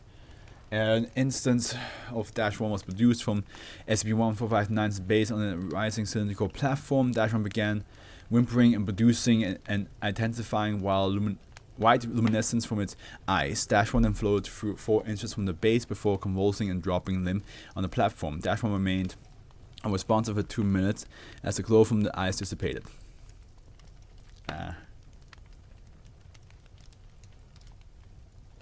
Dash-1 lapsed into a major convulsive fit for several seconds before dying. A mechanical arm dropped from the ceiling panel of SCP-1459, grabbed Dash-1's body and retracted it back into the panel. 1 wafer was produced. Aside from resembling traditional communion wafer, surface was devoid of any indentation or designs alluding to any specific faith. Major Kozlov, fuck off. SCP-1459 played the sound. Okay. Major Kozlov is a Russian prison guard working at a side job for the Foundation who arrived escorting several D-class personnel. He recruited from a Russian maximum security prison for research regarding SCP-554. I'm hungry. I'm very, very hungry. This is taking its time. 554. The perfect murder. Oh yeah. It's a box-shaped building made of scrap iron containing a corpse in a garbage bag. When someone looks at the corpse, the previous person to have seen it suddenly disappeared. Yeah. Major Kosov is a native speaker of Russian, has received limited training in the English language. Major Kosov was receiving a side tour of Sector 25 and was offered a try at SB1459 Foundation. God Romson was with limited training in the Russian language was overseeing and transcribing the experiment. The transcription was later enhanced by a Russian language memetic specialist who added explanation of the terminology used. Oh, fucking fuck the fuck off. Major Kosov scratched his head at this point. God Romson told Major Kosov that SCP-1459 understands foreign languages. God Romson recalled the work of Dr. Hong documented in his journal and explained it to the best of limited linguistic ability. Major Kosov promptly initiated the next experiment. Okay, so in Russian he says, Poshla na kui, a Russian version of fuck off, that literally means go onto a penis. Note that go is the feminine imperative, as Major Kosov apparently perceived SB-459 as machine or other grammatically feminine term. One instance of -1 was produced. It stepped on a penis-shaped device, then the device exploded, terminating -1. Infusion bread cookie similar to Russian pryanik was dispensed. It was dry and plain. Major Kosov noted not in apparent understanding. Okay, what is he gonna do? There's a lot of. I can see his name popping up more times. Poshla nakui suka as above, but with the word for bitch added. But it sounded appeared to be a bit surprised. Scott Romson suggested a hypothesis that the instance of -1 in the previous experiment was female. The hypothesis was later confirmed by analysis of the video recording. Okay, Pistoi ego nakrosh Huevina Blatskaya. The first part is an instruction read literally to cover him with a vagina. Though get covered with a vagina is a common Russian euphemism for stuff going very wrong. The second part is a profane characteristic addressed at SCP-1459 as opposed to -1. Translating the characteristic literally is somewhat hard, but it's a bit stronger and more refined than motherfucking. An instance of -1 was produced and covered with a flesh-colored replica of a human vagina and suffocated. A bigger pryanik was dispatched, complete with an elaborate description. Major Kosov collapsed in convulsive laughter for several minutes immediately after viewing the pryanik and before consuming it. However, he covered the cookie with his palm and refused to allow for the photography. Analysis of the video revealed some letters translated as, "Well, you are a and he's doing it again. He's not stopping. Bliet. Okwenaya Sukakushnya. Literally whore, marvelous bitch thing. Except the words marvelous and thing are produced from the root kush for penis. Those word forms are common in Russian expressive speech, and any native Russian speaker would easily understand their meaning. The statement immediately after recovery from the laughter was obviously intended as an offhand comment commenting SB-1459, but SB-1459 responded by initiating the experiment. A typical instance of -1A was produced, a second instance of -1B, then descended from the top hatch. The instance looked like an adult specimen of the rough collie with a marvelously beautiful mane. -B proceeded to devour -A, then was terminated by a standard bludgeoning method. Video analysis confirmed -B was female. A small and dry panic was dispatched. Major spent several minutes thinking with a smile and hand waved God Romson away when God Romson tried to intervene. Oh boy, he's still at it. He's not stopping. Get this man out. A high-speed sequence of Russian expletives that proves impossible to transcribe for either God Romson or the assigned Russian language memetics specialist. The latter recommended outsourcing transcription to niche Russian subculture specialists or a damn gopnik of the Runet. The recommendation was denied by the site overseer. Despite the result, a larger and better panic was dispatched with a graphic image of a male human couple copulating inscribed on the panic. Major Kosov refused to consume the panic and left the room indignantly. Chemical testing of the cookie followed, with Major Kosov specifically requesting a test for human sperm, as he suspected SB-1459 of using a deadly insult common in Russian prison subculture. The cookie contained no such contaminants and was found to be fully identical to instance of pryanik sold in an Eastern European store in London. The next day after the major principal duties were discharged, an explanation of cultural differences was offered by God Romson, who notably used Gayropa, a common Russian term meaning gay Europe, and implying a new set of established norms of Western Europe. Major Kosov reluctantly apologized for his indignation and offered to continue the testing. It's a Pesce Erotische I'm so sorry, anybody who's Russian that watches this video. Pushes an erotic walking trip, a very common Russian euphemism for go onto a penis. Does he have any other tests which is explained above? The Russian idiom similar to fuck off. Very visibly male, despite having the appearance of a puppy, chased a small gas-emitting device with increasing speed and eventually collapsed and died of exhaustion. A slight biological type smell was felt in the room. Later comparison to samples revealed the smell to be that of a bitch, female dog, in heat. A small ring-shaped piece of what looked like a breadstick but proved much harder than the typical breadstick was dispensed. God Roms was confused as to the identity of the cookie and inquired of Major Kozlov, whose answer inadvertently triggered the next experiment. Shushka, a common Russian small hard cracknel. Dash one terminated by a machine gun fire from a miniature plane with red stars on its wings. The plane was confirmed to be a scale model of Sukhoi Su-25 close air support aircraft. The regular cookie was dispensed. The major confirms that Sukhoi military planes are sometimes called Sushka. I'm thinking of getting some bubble gum so that the hunger steals itself a little bit, but I don't want to be here while reading, Major Kozlov lager camp in Russian. The softer R makes the word distinct from lager beer. Play the sound Turma prison. Play the sound okay. Nari, the type of blank bonks commonly used in Russian prison. Dash one terminated by several missiles fired from a miniature plane identical to the one in an experiment earlier that day. Both Major Kozlov and God Romson were surprised by this result. However, later research determined that the Nar is also a Russian abbreviation for unguided aviation rocket, and Nari is the colloquial plural for the abbreviation. AK-47, pronounced in Russian. Dash one resembling a Moscow guard dog, immediately recognized by Major Kozlov, is surrounded by several more instances of Dash 1, which resemble various breeds are later confirmed to be Polish Hound, Olga Polski, and Polish Greyhound, Chad Polski. The instance proceeded to attack and collectively terminate the first instance, then are terminated by a hail of gunfire. Unusually, the background is illuminated with the number 1947. A square fruit and oat cookie was dispensed. They confirmed to be a Polish mazurka cookie.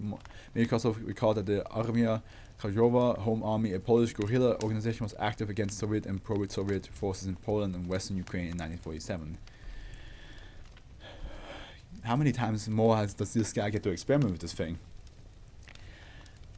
Automat Kalashnikova, literally Kalashnikov automatic device, is the official Russian name for the AK-47.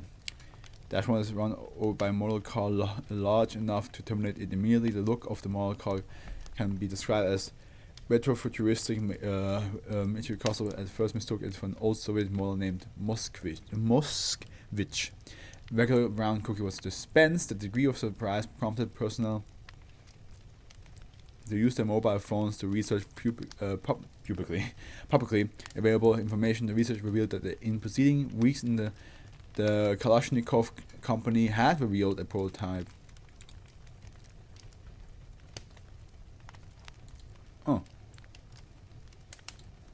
Had revealed a prototype electric car, which the model matched. Neither personnel were aware of the model before the experiment. Like all electric cars, this car has an automatic transmission known as Automat in Russian.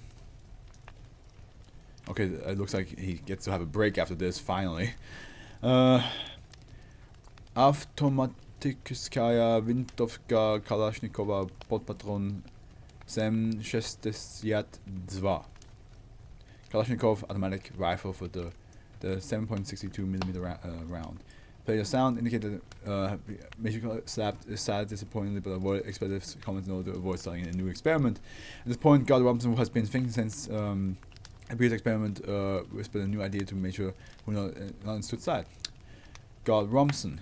Kit. A robotic arm opens a box, receives a various of tools and bludgeons, Dash 1 with each of them until Dash 1 expires.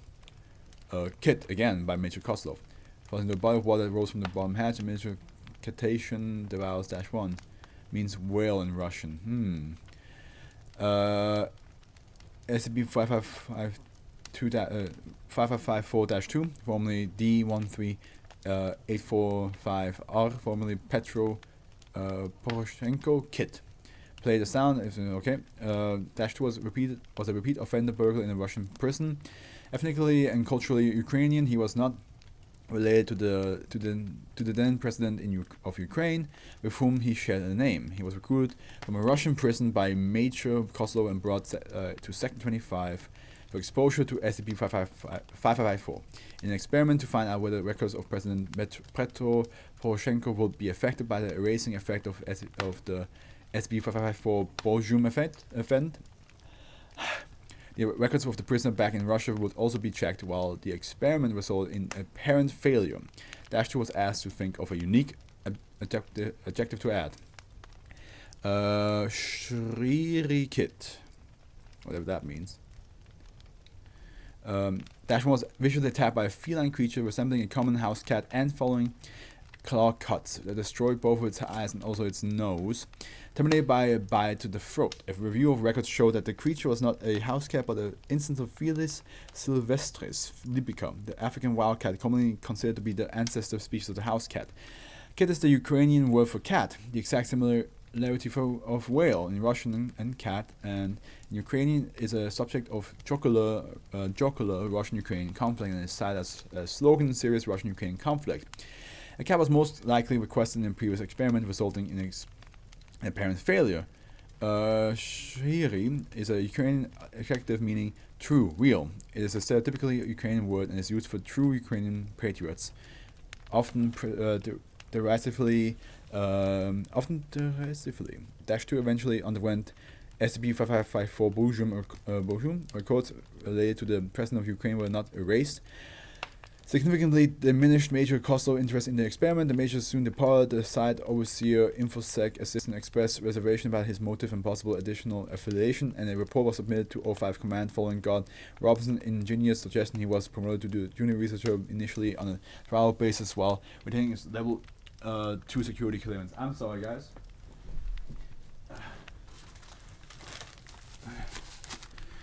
There's some pretzels in here left, and I'm hungry. I need to.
All right. Not much left. The researcher Winton fortnight. Dash 1 instance was left alone for 2 weeks, after which it was placed in a bus, lifted and thrown to the ground. Dangrompa. All the video games. An instance of Dash 1 was tied up and trapped inside a miniature rocket, which was launched by another instance wearing a blonde wig with pigtails and a tie. At the height of its ascent, the rocket turned upside down and fell to the ground at terminal velocity. The skeletal remains of the first instance fell out of the rocket. The second instance was then crushed. The blood of the second instance was pink rather than red. Yeah. Remember that. Abduction. Dash 1 instance created remained idle for around 20 seconds until a van with an orca painted on the side drove into the chamber for the left wall, piloted by 2 other instances wearing orca costumes. The first instance was then flung into the van by an unseen force. The van ran through an anomalous created road tunnel for around a minute before seemingly crashing. A flaming wheel rolled out the collision. According to Washington, the smoke emitted from the wheel formed the shape of an orca. Cookie dispense was of the shape and color of an adult male orca whale. Taste described as similar to whale meat. Junior researcher Washington was forcibly restrained after unexpectedly entering an enraged state. While under restraint, he was seen to be ranting about those damn orcas. Oh, this was Washington, sorry, not Winston. I should have said his name. Junior researcher Dr. Madden. A loophole allows the -1 instance to live. 2 instances of -1 created. The first instance was wore an orange jumpsuit, while the second was an English bulldog that wore a black robe similar to that worn by the judges in the U.S.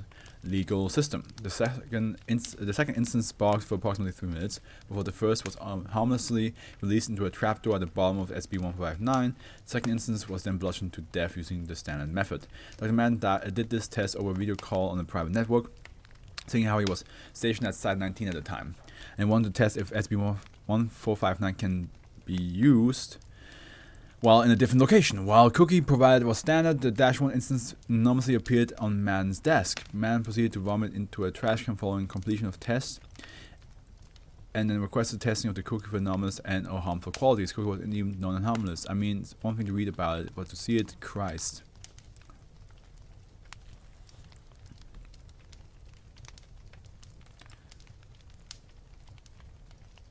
Wait.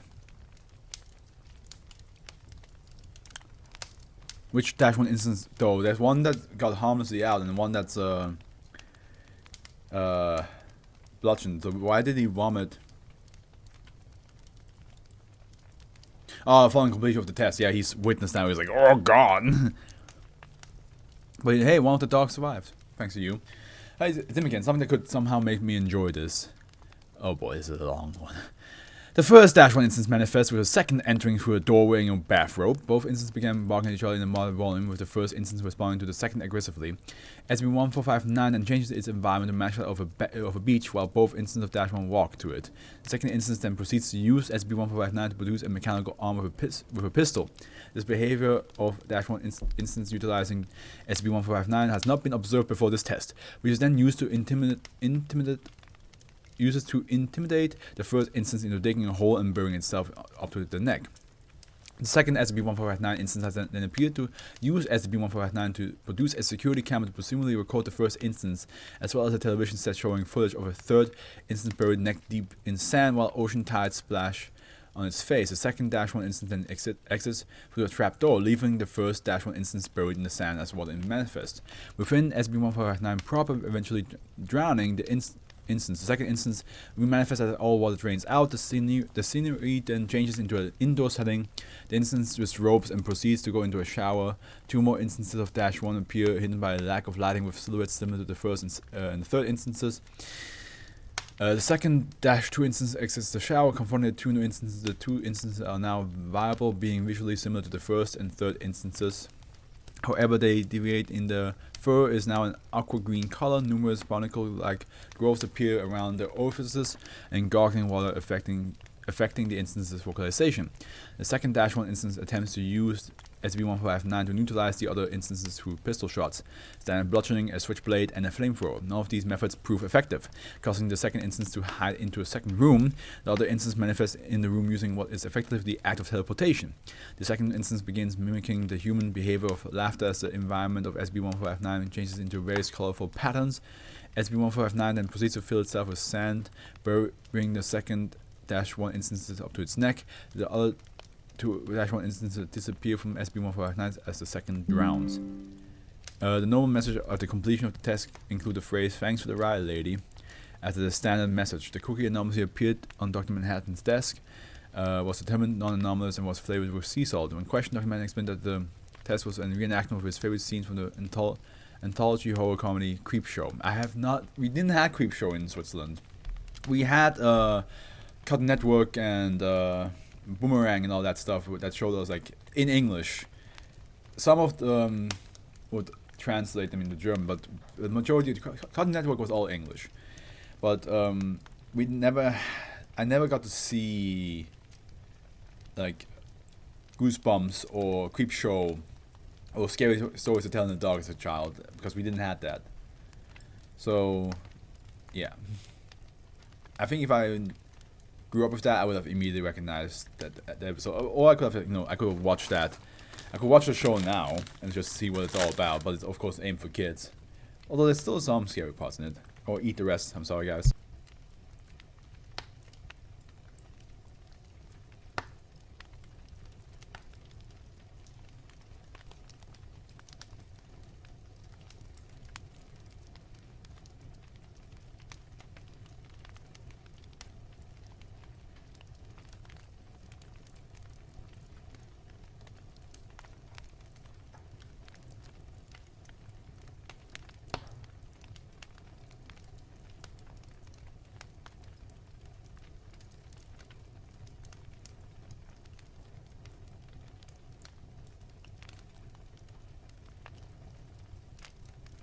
Oh, I'm so hungry. Researcher Phillips, Alien. Twins of Dash 1 manifest. The first is tied on an iron block. The second takes out a small notebook with the words Welcome Poetry written on it and proceeds to read it. The first screams in agony, tries to untie itself and constantly flinches. The ears of the first instance soon begin to bleed and die shortly after. The second instance that was then terminated by the standard bludgeoning method. The cookie was chocolate with words "Don't panic" written on it in banana icing. Researcher Leroy Carlson. Shmupalapobdinga, a word made up on the spot to test SB-159's response to a statement that had no meaning. A large rock onto which Shmupalapobdinga has been carved with it was dropped on Dash 1 instance, crushing it. That's cheating. Kepalov flip-top, once again made up on the spot. Dash 1 instance was restrained by robot arms with a laser. It was used to burn the word Kepalov into its flesh. Instant style of shock made way for the process. Cheap. Smackatoniclocticon, as before. A piece of paper on which the word Smackatoniclocticon has been written was continually used to administer numerous paper cuts to the Dash 1 instance, causing it to bleed to death over the course of several hours. Well, it seems like the machine only has one way to respond to nonsense words. I was hoping to discover some form of input that they couldn't respond to, but it's too much of a small ask for that. Researcher WT. Fanfiction. Okay. Bad fanfiction. SB-1459 shook violently for approximately 30 seconds, then dispensed multiple instances of Dash 1 wearing dark-fitted school uniforms resembling those from the Harry Potter universe. All instances were either golden retrievers or black labs. Several of the black labs had dyed fur, piercing, or both. SB-1459 produced a subtitle generator and proceeds to run a series of increasingly nonsensical Harry Potter themed skits with the Dash 1 instances. Subtitles were often subject to basic spelling and grammar mistakes, which increased in frequency throughout the duration of the test. Skit topics included romance between two of the black labs, several scandals involving almost every Dash 1 instance, and an increasingly confusing subplot involving vampires. Ow, I bit my cheek. All instances resembling characters from Harry Potter franchise were noted to act very out of character. Tests ran for 12 hours, after which every Dash 1 instance was terminated via flamethrower. Most surprisingly, researchers agreed that watching this test was horrible but surprisingly entertaining. A recorded cover of MCR's Welcome to the Black Parade was played over closing statements. Honestly, that was funnier than I expected for my first 1459 test. Poor puppies. Researcher Mitus, Mr. Rogers. A door opened inside SB-1459 and a coffin with a single Dash 1 rolled inside. Said instance was deceased but appeared to be curled up in sleep. Soft music began playing and the voice of the led Fred Rogers gave a sermon about the life of Dash 1, its death, and how its death might affect those who had known it. Rogers also provided advice on grief management and recommended that those who had known Dash 1 should cherish its memory. Rogers then addressed the observers by name, noting that he will certainly did not want any of you to go to hell. He was nonetheless very, very disappointed in everyone. The coffin exited via another door. Cookie dispense was in the shape of a trolley car. But very, very disappointed in everyone. I am too, because I'm like, guys, you can stop. You can stop, my man. Like, there's no need for all these experiments. Researcher Researcher Alan Holm, The Mandalorian. Mechanical Arms spent a period of 2 hours building what appeared to be a small replica of the spaceship Razor Crest from The Mandalorian. After the ship was finished and Dash 1 instance appeared, the instance appeared to be an 8-week-old male Saint Bernard. It was small enough to fit inside the vessel. Donning a small silver helmet, the instance, along with more shrunken instances, reenacted all the episodes of The Mandalorian without stopping. After all episodes had been reenacted, all instances died of exhaustion. We should be very close to the end. Like, yeah. Still a way to go, but we should be getting close. Oh god.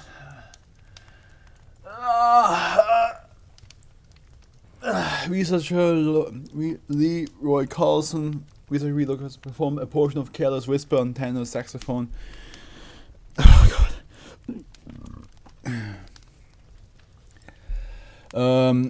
SB1459 began playing a recording of Careless Whisper. 2 instances of Dash 1, one male, one female were produced. 2 instances played together for a few minutes until the female instance grew tired and fell asleep.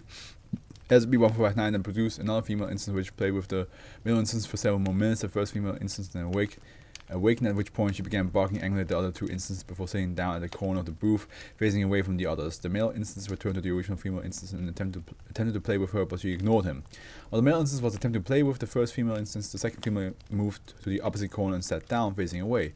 The male instance then returned to the second female and attempted to play with her, only to be ignored once again.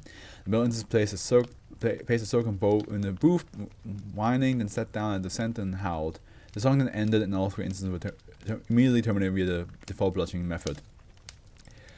I performed this test to establish further limits on what the machine recognizes as input. We knew from earlier entries that it can respond even to made-up sounds, onomatopoeia, and incoherent screaming. Now we know it doesn't even need to input to come from a human voice. Played a portion of the song Gangplank Galleon from his cell phone. A single SB1459 instance wearing a small red necktie and blazoned with the yellow letters DK was produced. Nice. It was then crushed by a cannonball dropped from the top of the machine. This Ben's cookie was banana flavored. The input doesn't have to be directly generated by humans at all. Apparently, however, this song was still composed by a person. I wonder if animal noises work. King, researcher Leroy Carlson's pet skull macaw. Alexa order bird seed. Instance was crushed by a large bag of bird seed. The Spence cookie consisted almost entirely of bird seed. Loud squawking. Okay, here we go. Dash 1 instance was produced, followed by a large group of scarlet macaws. The macaws attacked, killed, and ate the instance, and flew back into the top hatch. Dr. Nolan, Ice 9, was bludgeoned to death by a copy of Cat Cradles by Code Vonnegut. Dr. Brian, bruh. Produced instance requests the phrase bro, after which he died from an unknown cause. Junior researcher Erickson, Silence is Golden. Dash 1 instance was crushed by a golden statue carved to resemble acoustic foam that dropped from the top hatch. Junior researcher Alexander, My Bare Hands, played the sound of, yep, we already had that. My gloved hand, spoken while wearing no gloves, played the sound effect, my gloved hand, spoken while wearing gloves, reacted as being strangled. Junior researcher Alexander composed no feeling of Dash 1's fur. Erickson, Medusa, single Dash 1 instance was produced. Within seconds of the instance manifesting, its fur began visibly lengthening. Within 2 minutes, tendrils of fur began moving enormously. After 5 minutes, the instance was strangled by its own fur. Huh? Doctor went over. The aristocrats, good doctor for brevity, requesting a dosage of Class A amnestics. Regarding the researcher A. Black, Hunger, played a sound in, okay. Researcher Dr. Beam, Acid Rain, said in American Sign Language. A stone cloud rained a caustic acid on Dash 1 until it expired from chemical burns. It appears SB1459 can interpret visual input. Prepared a cue card with the text Acid Bath. Did nothing with the remainder of the 15-second input window. Dash 1 was terminated with the default bludgeoning method. Oh, because it has a card, it doesn't read. Using a blank cue card, the Beam wrote the text acid. A prepared cue card, okay, blank, and then wrote the text. Oh, okay, a bathtub, okay, interesting. So if you already have the thing written, that doesn't count. You have to actually write it in the moment it wants to accept your request. Full of caustic acid manifested from the bottom hatch. A robot arm picked up Dash 1 and dropped it inside the top. Dash 1 dissolved into the liquid over the course of 4 hours. Cookie dispense was a spicy citrus cookie with similar flavor of the Warheads brand of candy.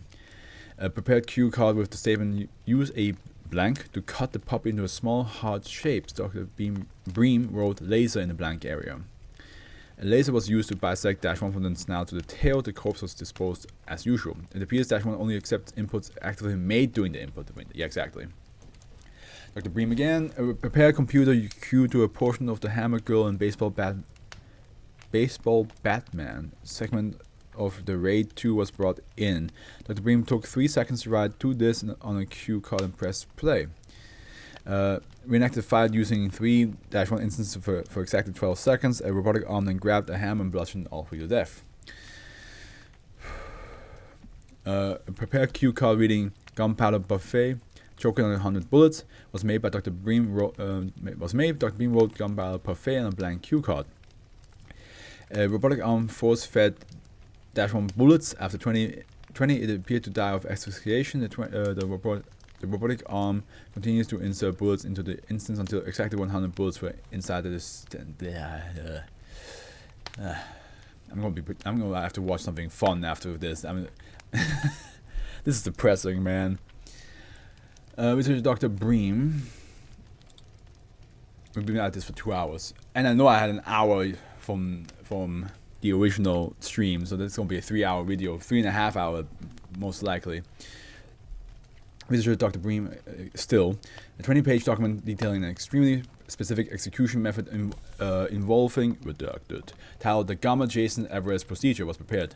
Dr. Bream wrote the title on a cue card. After completion of the sentence, SB-1459 shut down as if power was cut for 3 seconds. Upon powering back up, -1 was terminated with the default bludgeoning method. The language in the document appeared to have numerous errors and contradictions, making the methods impossible to perform. Researcher Dr.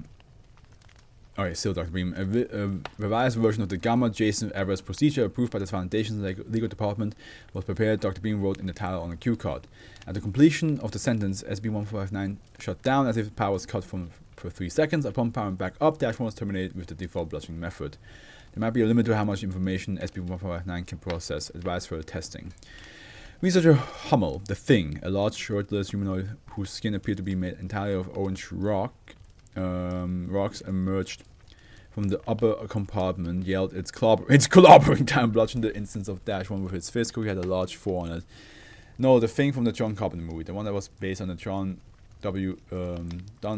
Campbell story. -1 laid down on the floor of the device, at which point its scalp split apart and curled away from the exposed skull in a low flowering shape. That, by the way, the dog scene for the Thing to this day is the most haunting moment in that movie. -1 began convulsing until its skull dropped from its body, revealing a mass of tendrils that flailed autonomously from the rest of the subject's body. The skull then grew appendages ending in rudimentary parts and a pair of segmented limbs and began climbing the inner walls of the device. A mechanical arm with flamethrower nozzle then emerged from the ceiling of SB-1459 and incinerated -1 in the skull completely. 2 cookies were dispensed as a single mass with clear structural defects. Yeah, why would you ever suggest something like that? Because it makes it real. Why would you do that?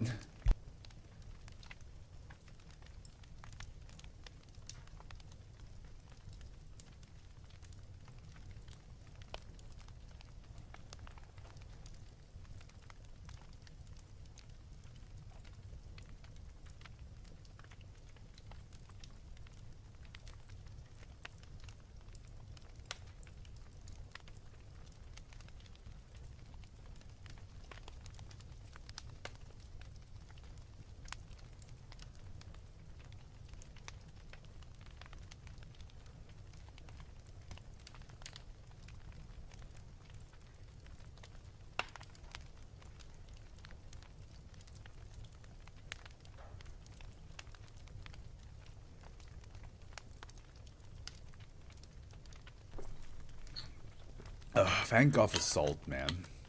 Salt is so delicious. I love salt. It tastes good. Dr. King, a man wearing a lab coat. So first, Researcher Lane, and now Dr. King, a man wearing a lab coat, stethoscope, head mirror, and crown presents a certification stating that he is royalty and qualified doctor of neurosurgery. He then bludgeons the instance of -1 with a scepter. Given Edison previous testing resulting in, once again, apple seeds, I wonder what would happen if someone just said his name. Let me try his full name. Dr. Edison King. -1 is approached by a man resembling Thomas Alva Edison wearing a crown and lab coat. Thomas Alva Edison conducts several unethical experiments upon -1, all involving electricity. This continues for 30 minutes until -1 is deceased. Dr. Markov Bingham. What's the deal with airline food? You're not gonna try the fucking comedy time here. We're near the end of all these experiments, bro. We don't have time for comedy anymore. SCP-1459 revealed An instance of Dash 1 suspended in the air surrounded by clouds as it remained aloft. A miniaturized Boeing 737 emerged from the haze and sucked Dash 1 through its left jet engine, killing it instantly. The message, "Thank you for flying with us today," appeared on the digital numeric display. Cookie was dispensed in the bag, which also contained a flight attendant cap on which was printed YWTGTHFT Air. Mr. Miller, I will become back sick my money.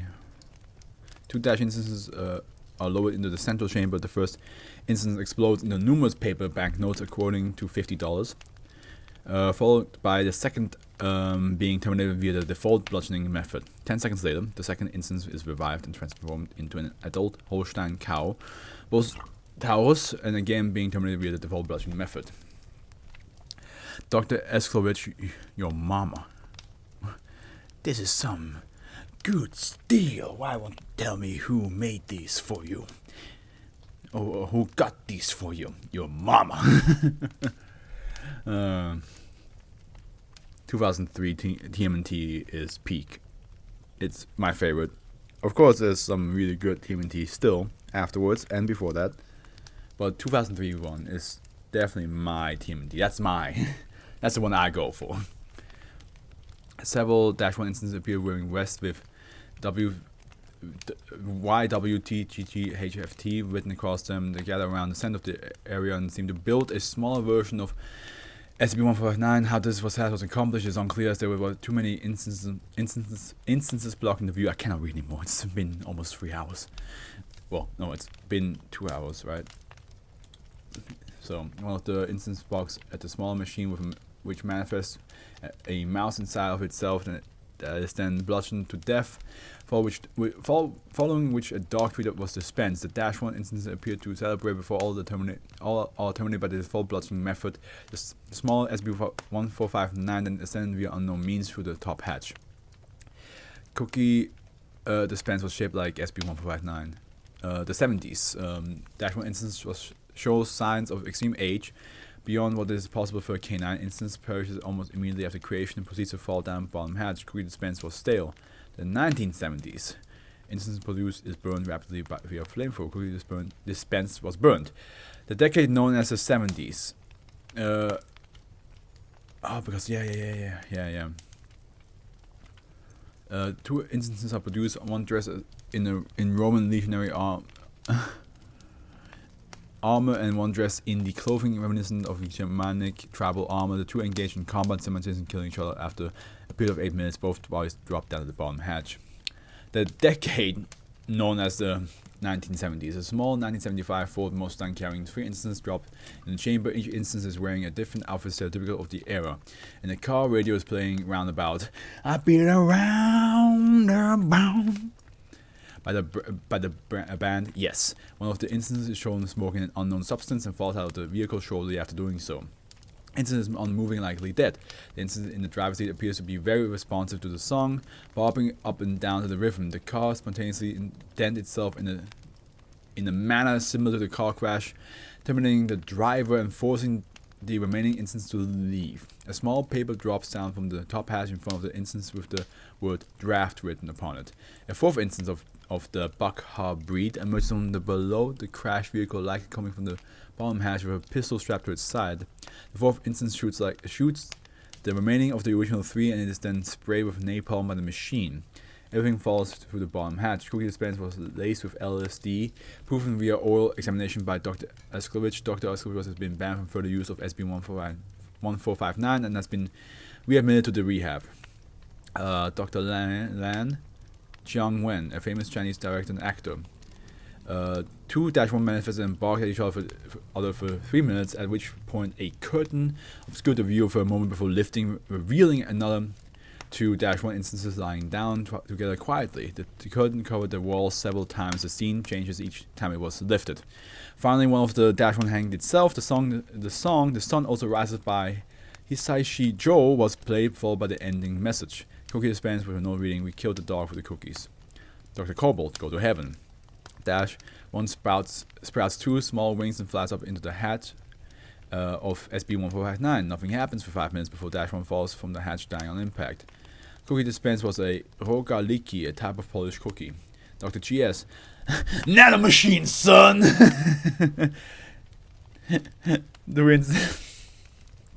Two instances of Dash one appeared. One had spiky silver fur and was encased in cybernetic armor, save for part of its face. The other was a muscular and short-furred bulldog. The two began fighting, but the bulldog showed no reaction to the cyborg dog's attacks until the cyborg dog picked up the red katana. Unidentified rock music began playing from... How do you not Metal Gear Solid Rising, bro? From SB-1459, unless it's like royalty-free royalty-free rock music. As the cyborg attacked the bulldog and ripped its heart out. The cyborg was then terminated with the normal bludgeoning method. The cookie dispense was colored red and had the shape of an exclamation mark. Yeah, come on. Nanomachine, son. Dr. Strom, Raimi memes. A clump of dirt was fired into Dash 1's high velocity, killing it instantly. I'm gonna put some dirt in your eye. And an entity resembling actor William Dafoe wearing a lab coat then appeared and retrieved Dash 1. As such, a pepperoni pizza was dispensed instead of a cookie. Dr. Cornish, Kryptonite. Dash 1 instance resembling juvenile version of DC Comics character Crypto the Superdog. Aww. Complete with a red cape with a yellow Superman logo and mechanical arm extended from the top hatch holding a glowing red-green rock. That one instance collapsed after 5 seconds of explosion, died of apparent radiation poisoning after a minute. I feel like if they gave the dog the power of Crypto could have like broken out of that thing. Maybe, I don't know. The cookie was dispensed, was diamond shaped and had an S written on it in red frosting. Dr. Packard, Bad Writing. Instance is crushed beneath several hundreds of copies of Ulysses by James Joyce. Bad writing, but pick a choice that isn't low-hanging fruit. Dash 1 instances is bludgeoned to death with a copy of The Great Gatsby by F. Scott Fitzgerald. Actually got awful writing, and I swear to God, if you pull out James Patterson novel, I'm going to scream. Dash 1 instance is bludgeoned to death with a novel which was not recognized by any researcher present. Due to the speed at which the bludgeon occurred, the title could not be distinguished, but the author was clearly listed as Dr. Packard. Dr. Gerald Dino, SB-153. One instance of Dash 1 was dispensed along with a miniature bathtub. Mechanical arm placed the instance in the bathtub and turned the water on. Moments later, an organism resembling a miniaturized SB-153 specimen attacked the Dash 1 instances. After a brief struggle, the SB-153 specimen liquefied the Dash 1 instance before leaving through the floor hatch. What SB-153 used to be. Oh, is that like an older...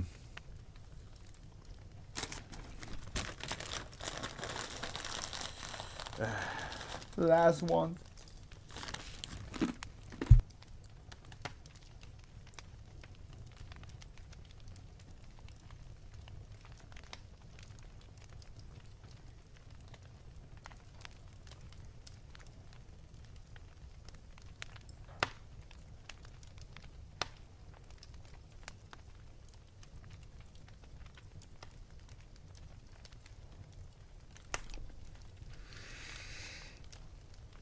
Two instances, and we should be close, right? I mean, this should be like the last couple.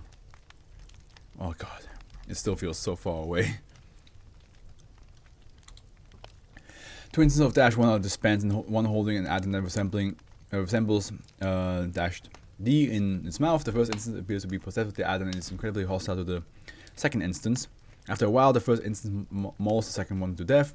After this, a mechanical arm holding a Kilichi sword stabs the first instance. A floor hatch then opens to reveal a trash bin to which another mechanical arm appears to grabs the atom and tosses it in the bin before disappearing.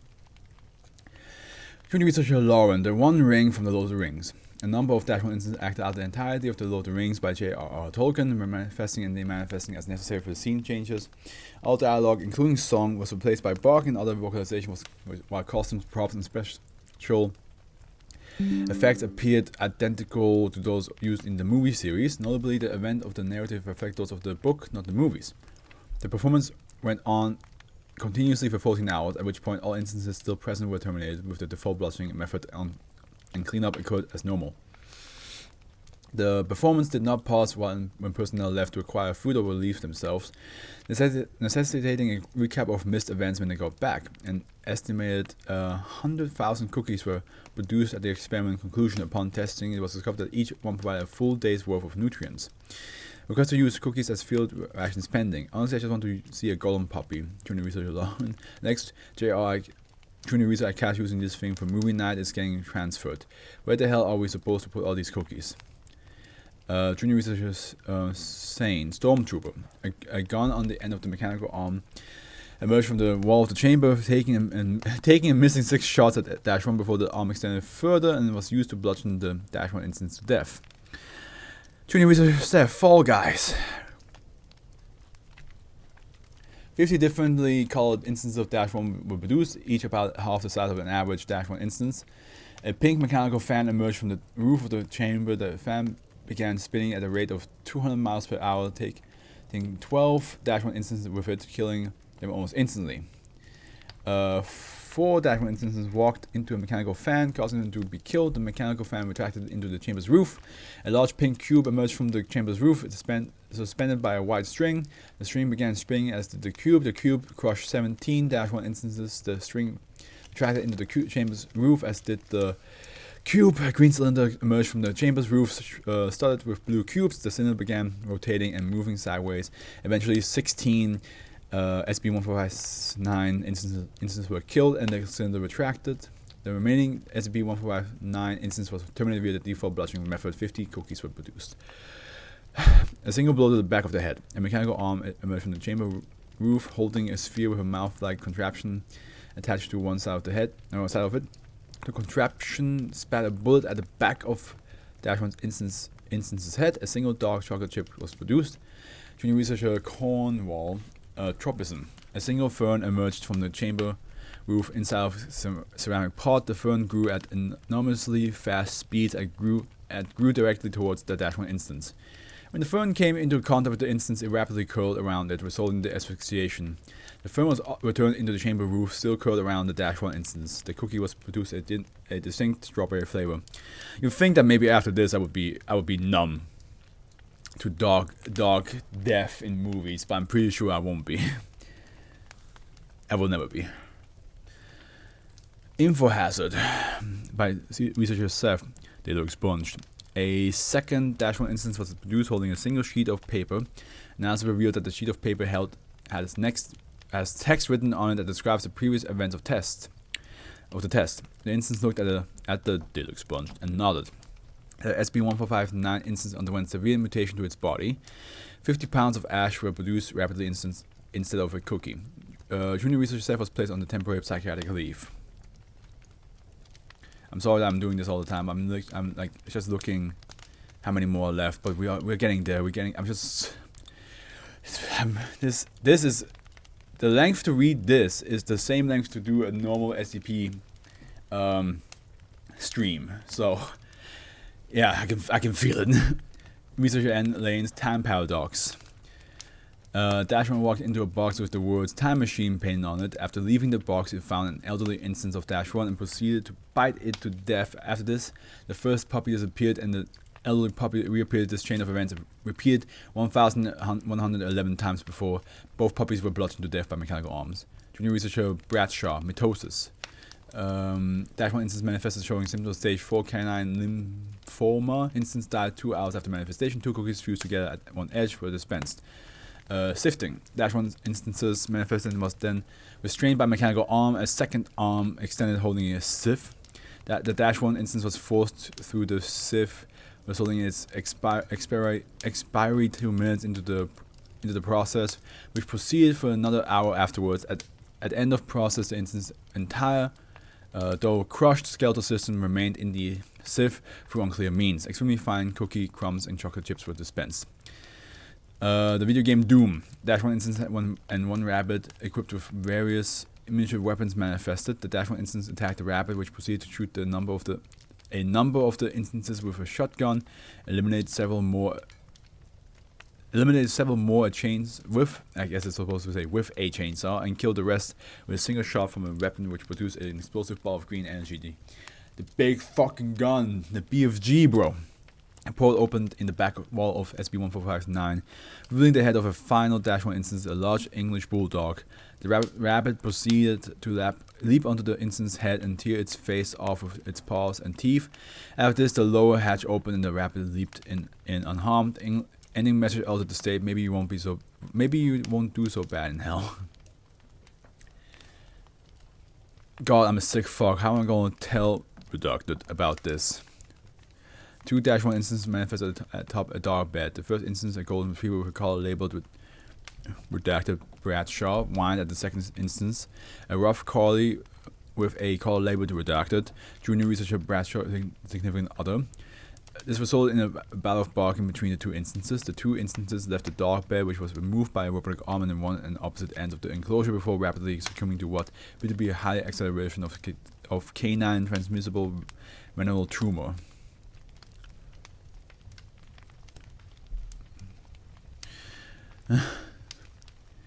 Okay, here we go. Okay, first of all, Redacted is my long distance partner. Second, I don't have STDs. And third, how the hell do you know my partner's full name and appearance?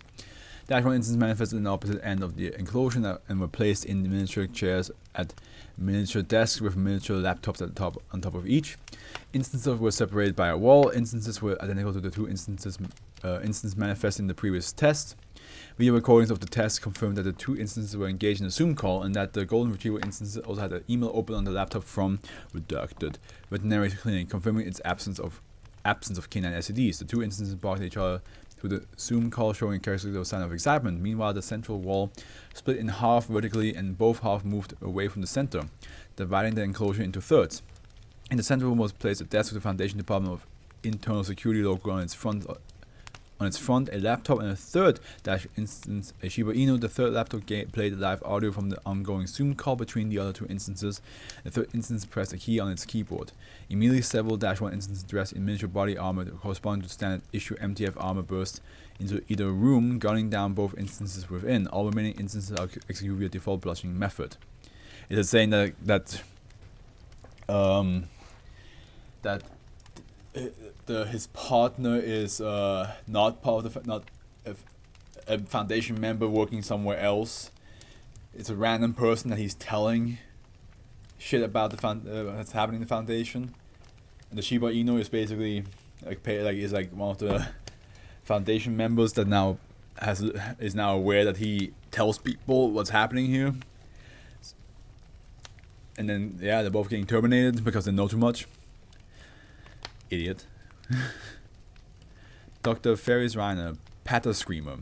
Following the release of -1, the hatch elongated and a man of African descent wearing a double-breasted suit emerged.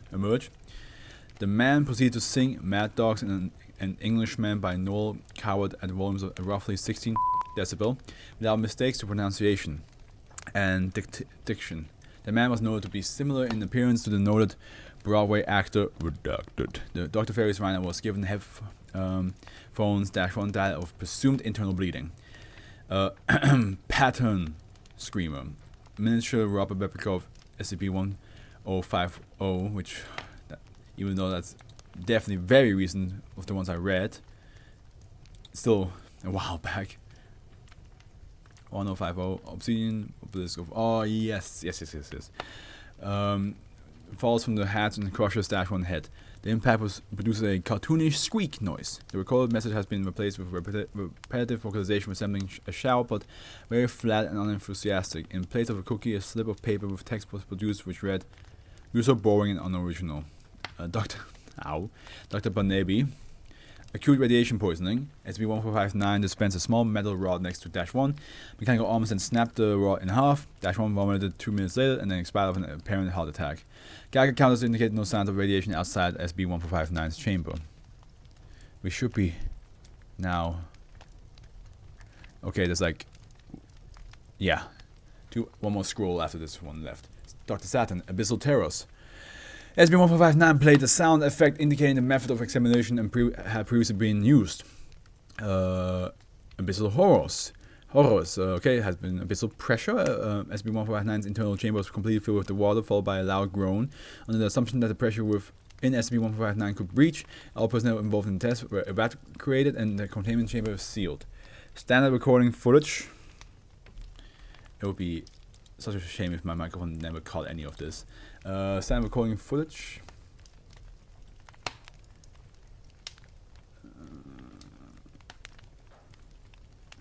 Captured the Dash 1 instance wearing an appropriately fitted diving suit, slowly sinking from the top of the SB-1459. After free floating for roughly 8 minutes, the instance succumbed to the internal pressure and imploded.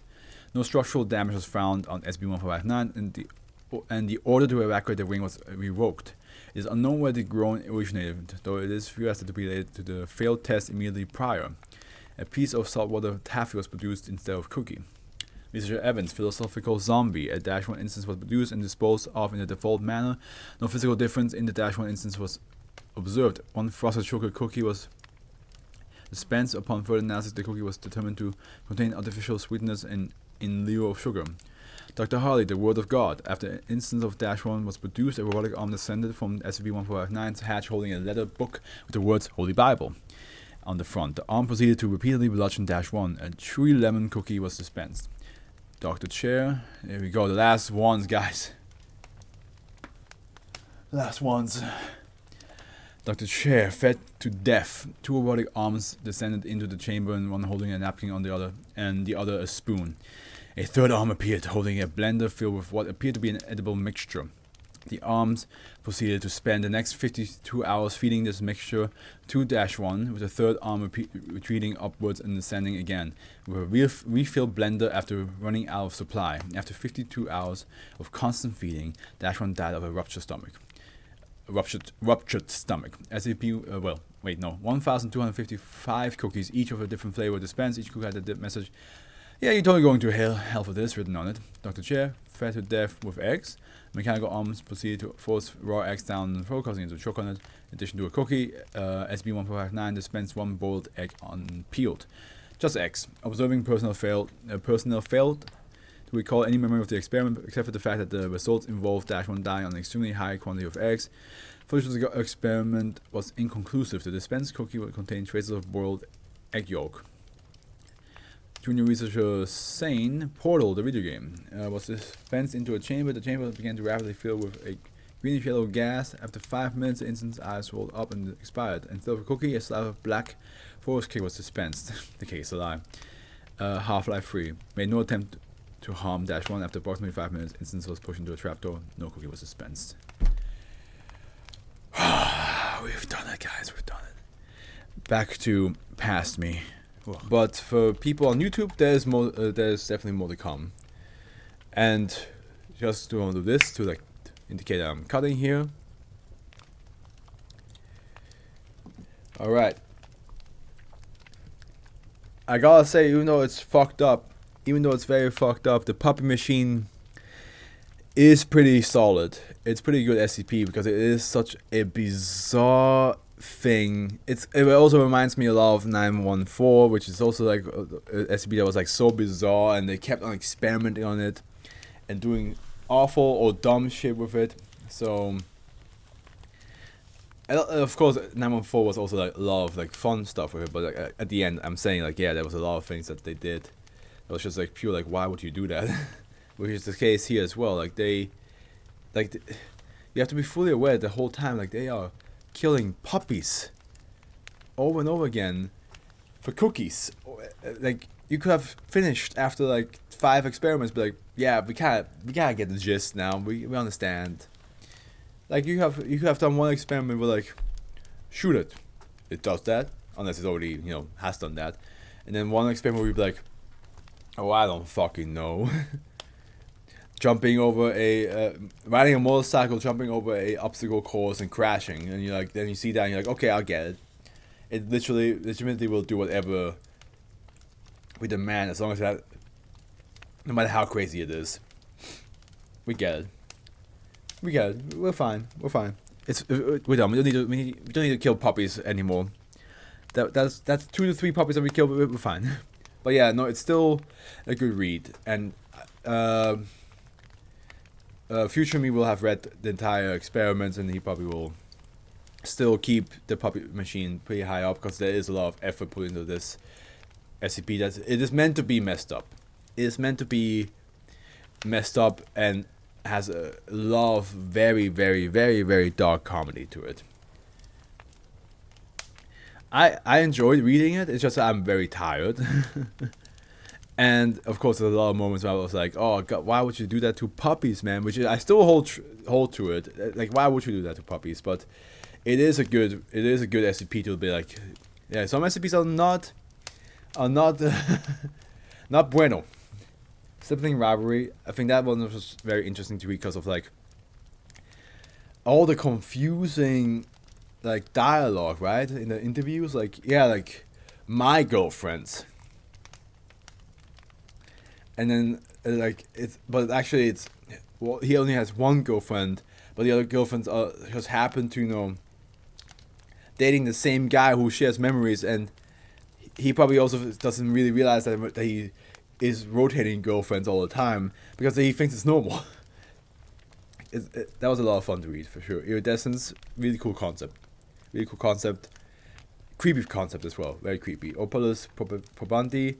I think that's a very simple but effective SCP. Like, hey, you touch it, then you get some crime accused to you, and evidence will pop out of nowhere. It's like, I think everybody hates being accused of something that they're not being accused of, right? That they didn't do. I mean, I personally hate it when somebody accuses me of something that I didn't do. Or that I'm not, if somebody calls me something I'm not, I'm like, what the fuck? Why are you calling me this? So imagine this. So this is like my nightmare, to know, like, if I were to touch a stone and then some sort of crime would get accused of me, and there is really enough evidence that I did it, even though I don't remember doing it, I would absolutely despise that. You've won.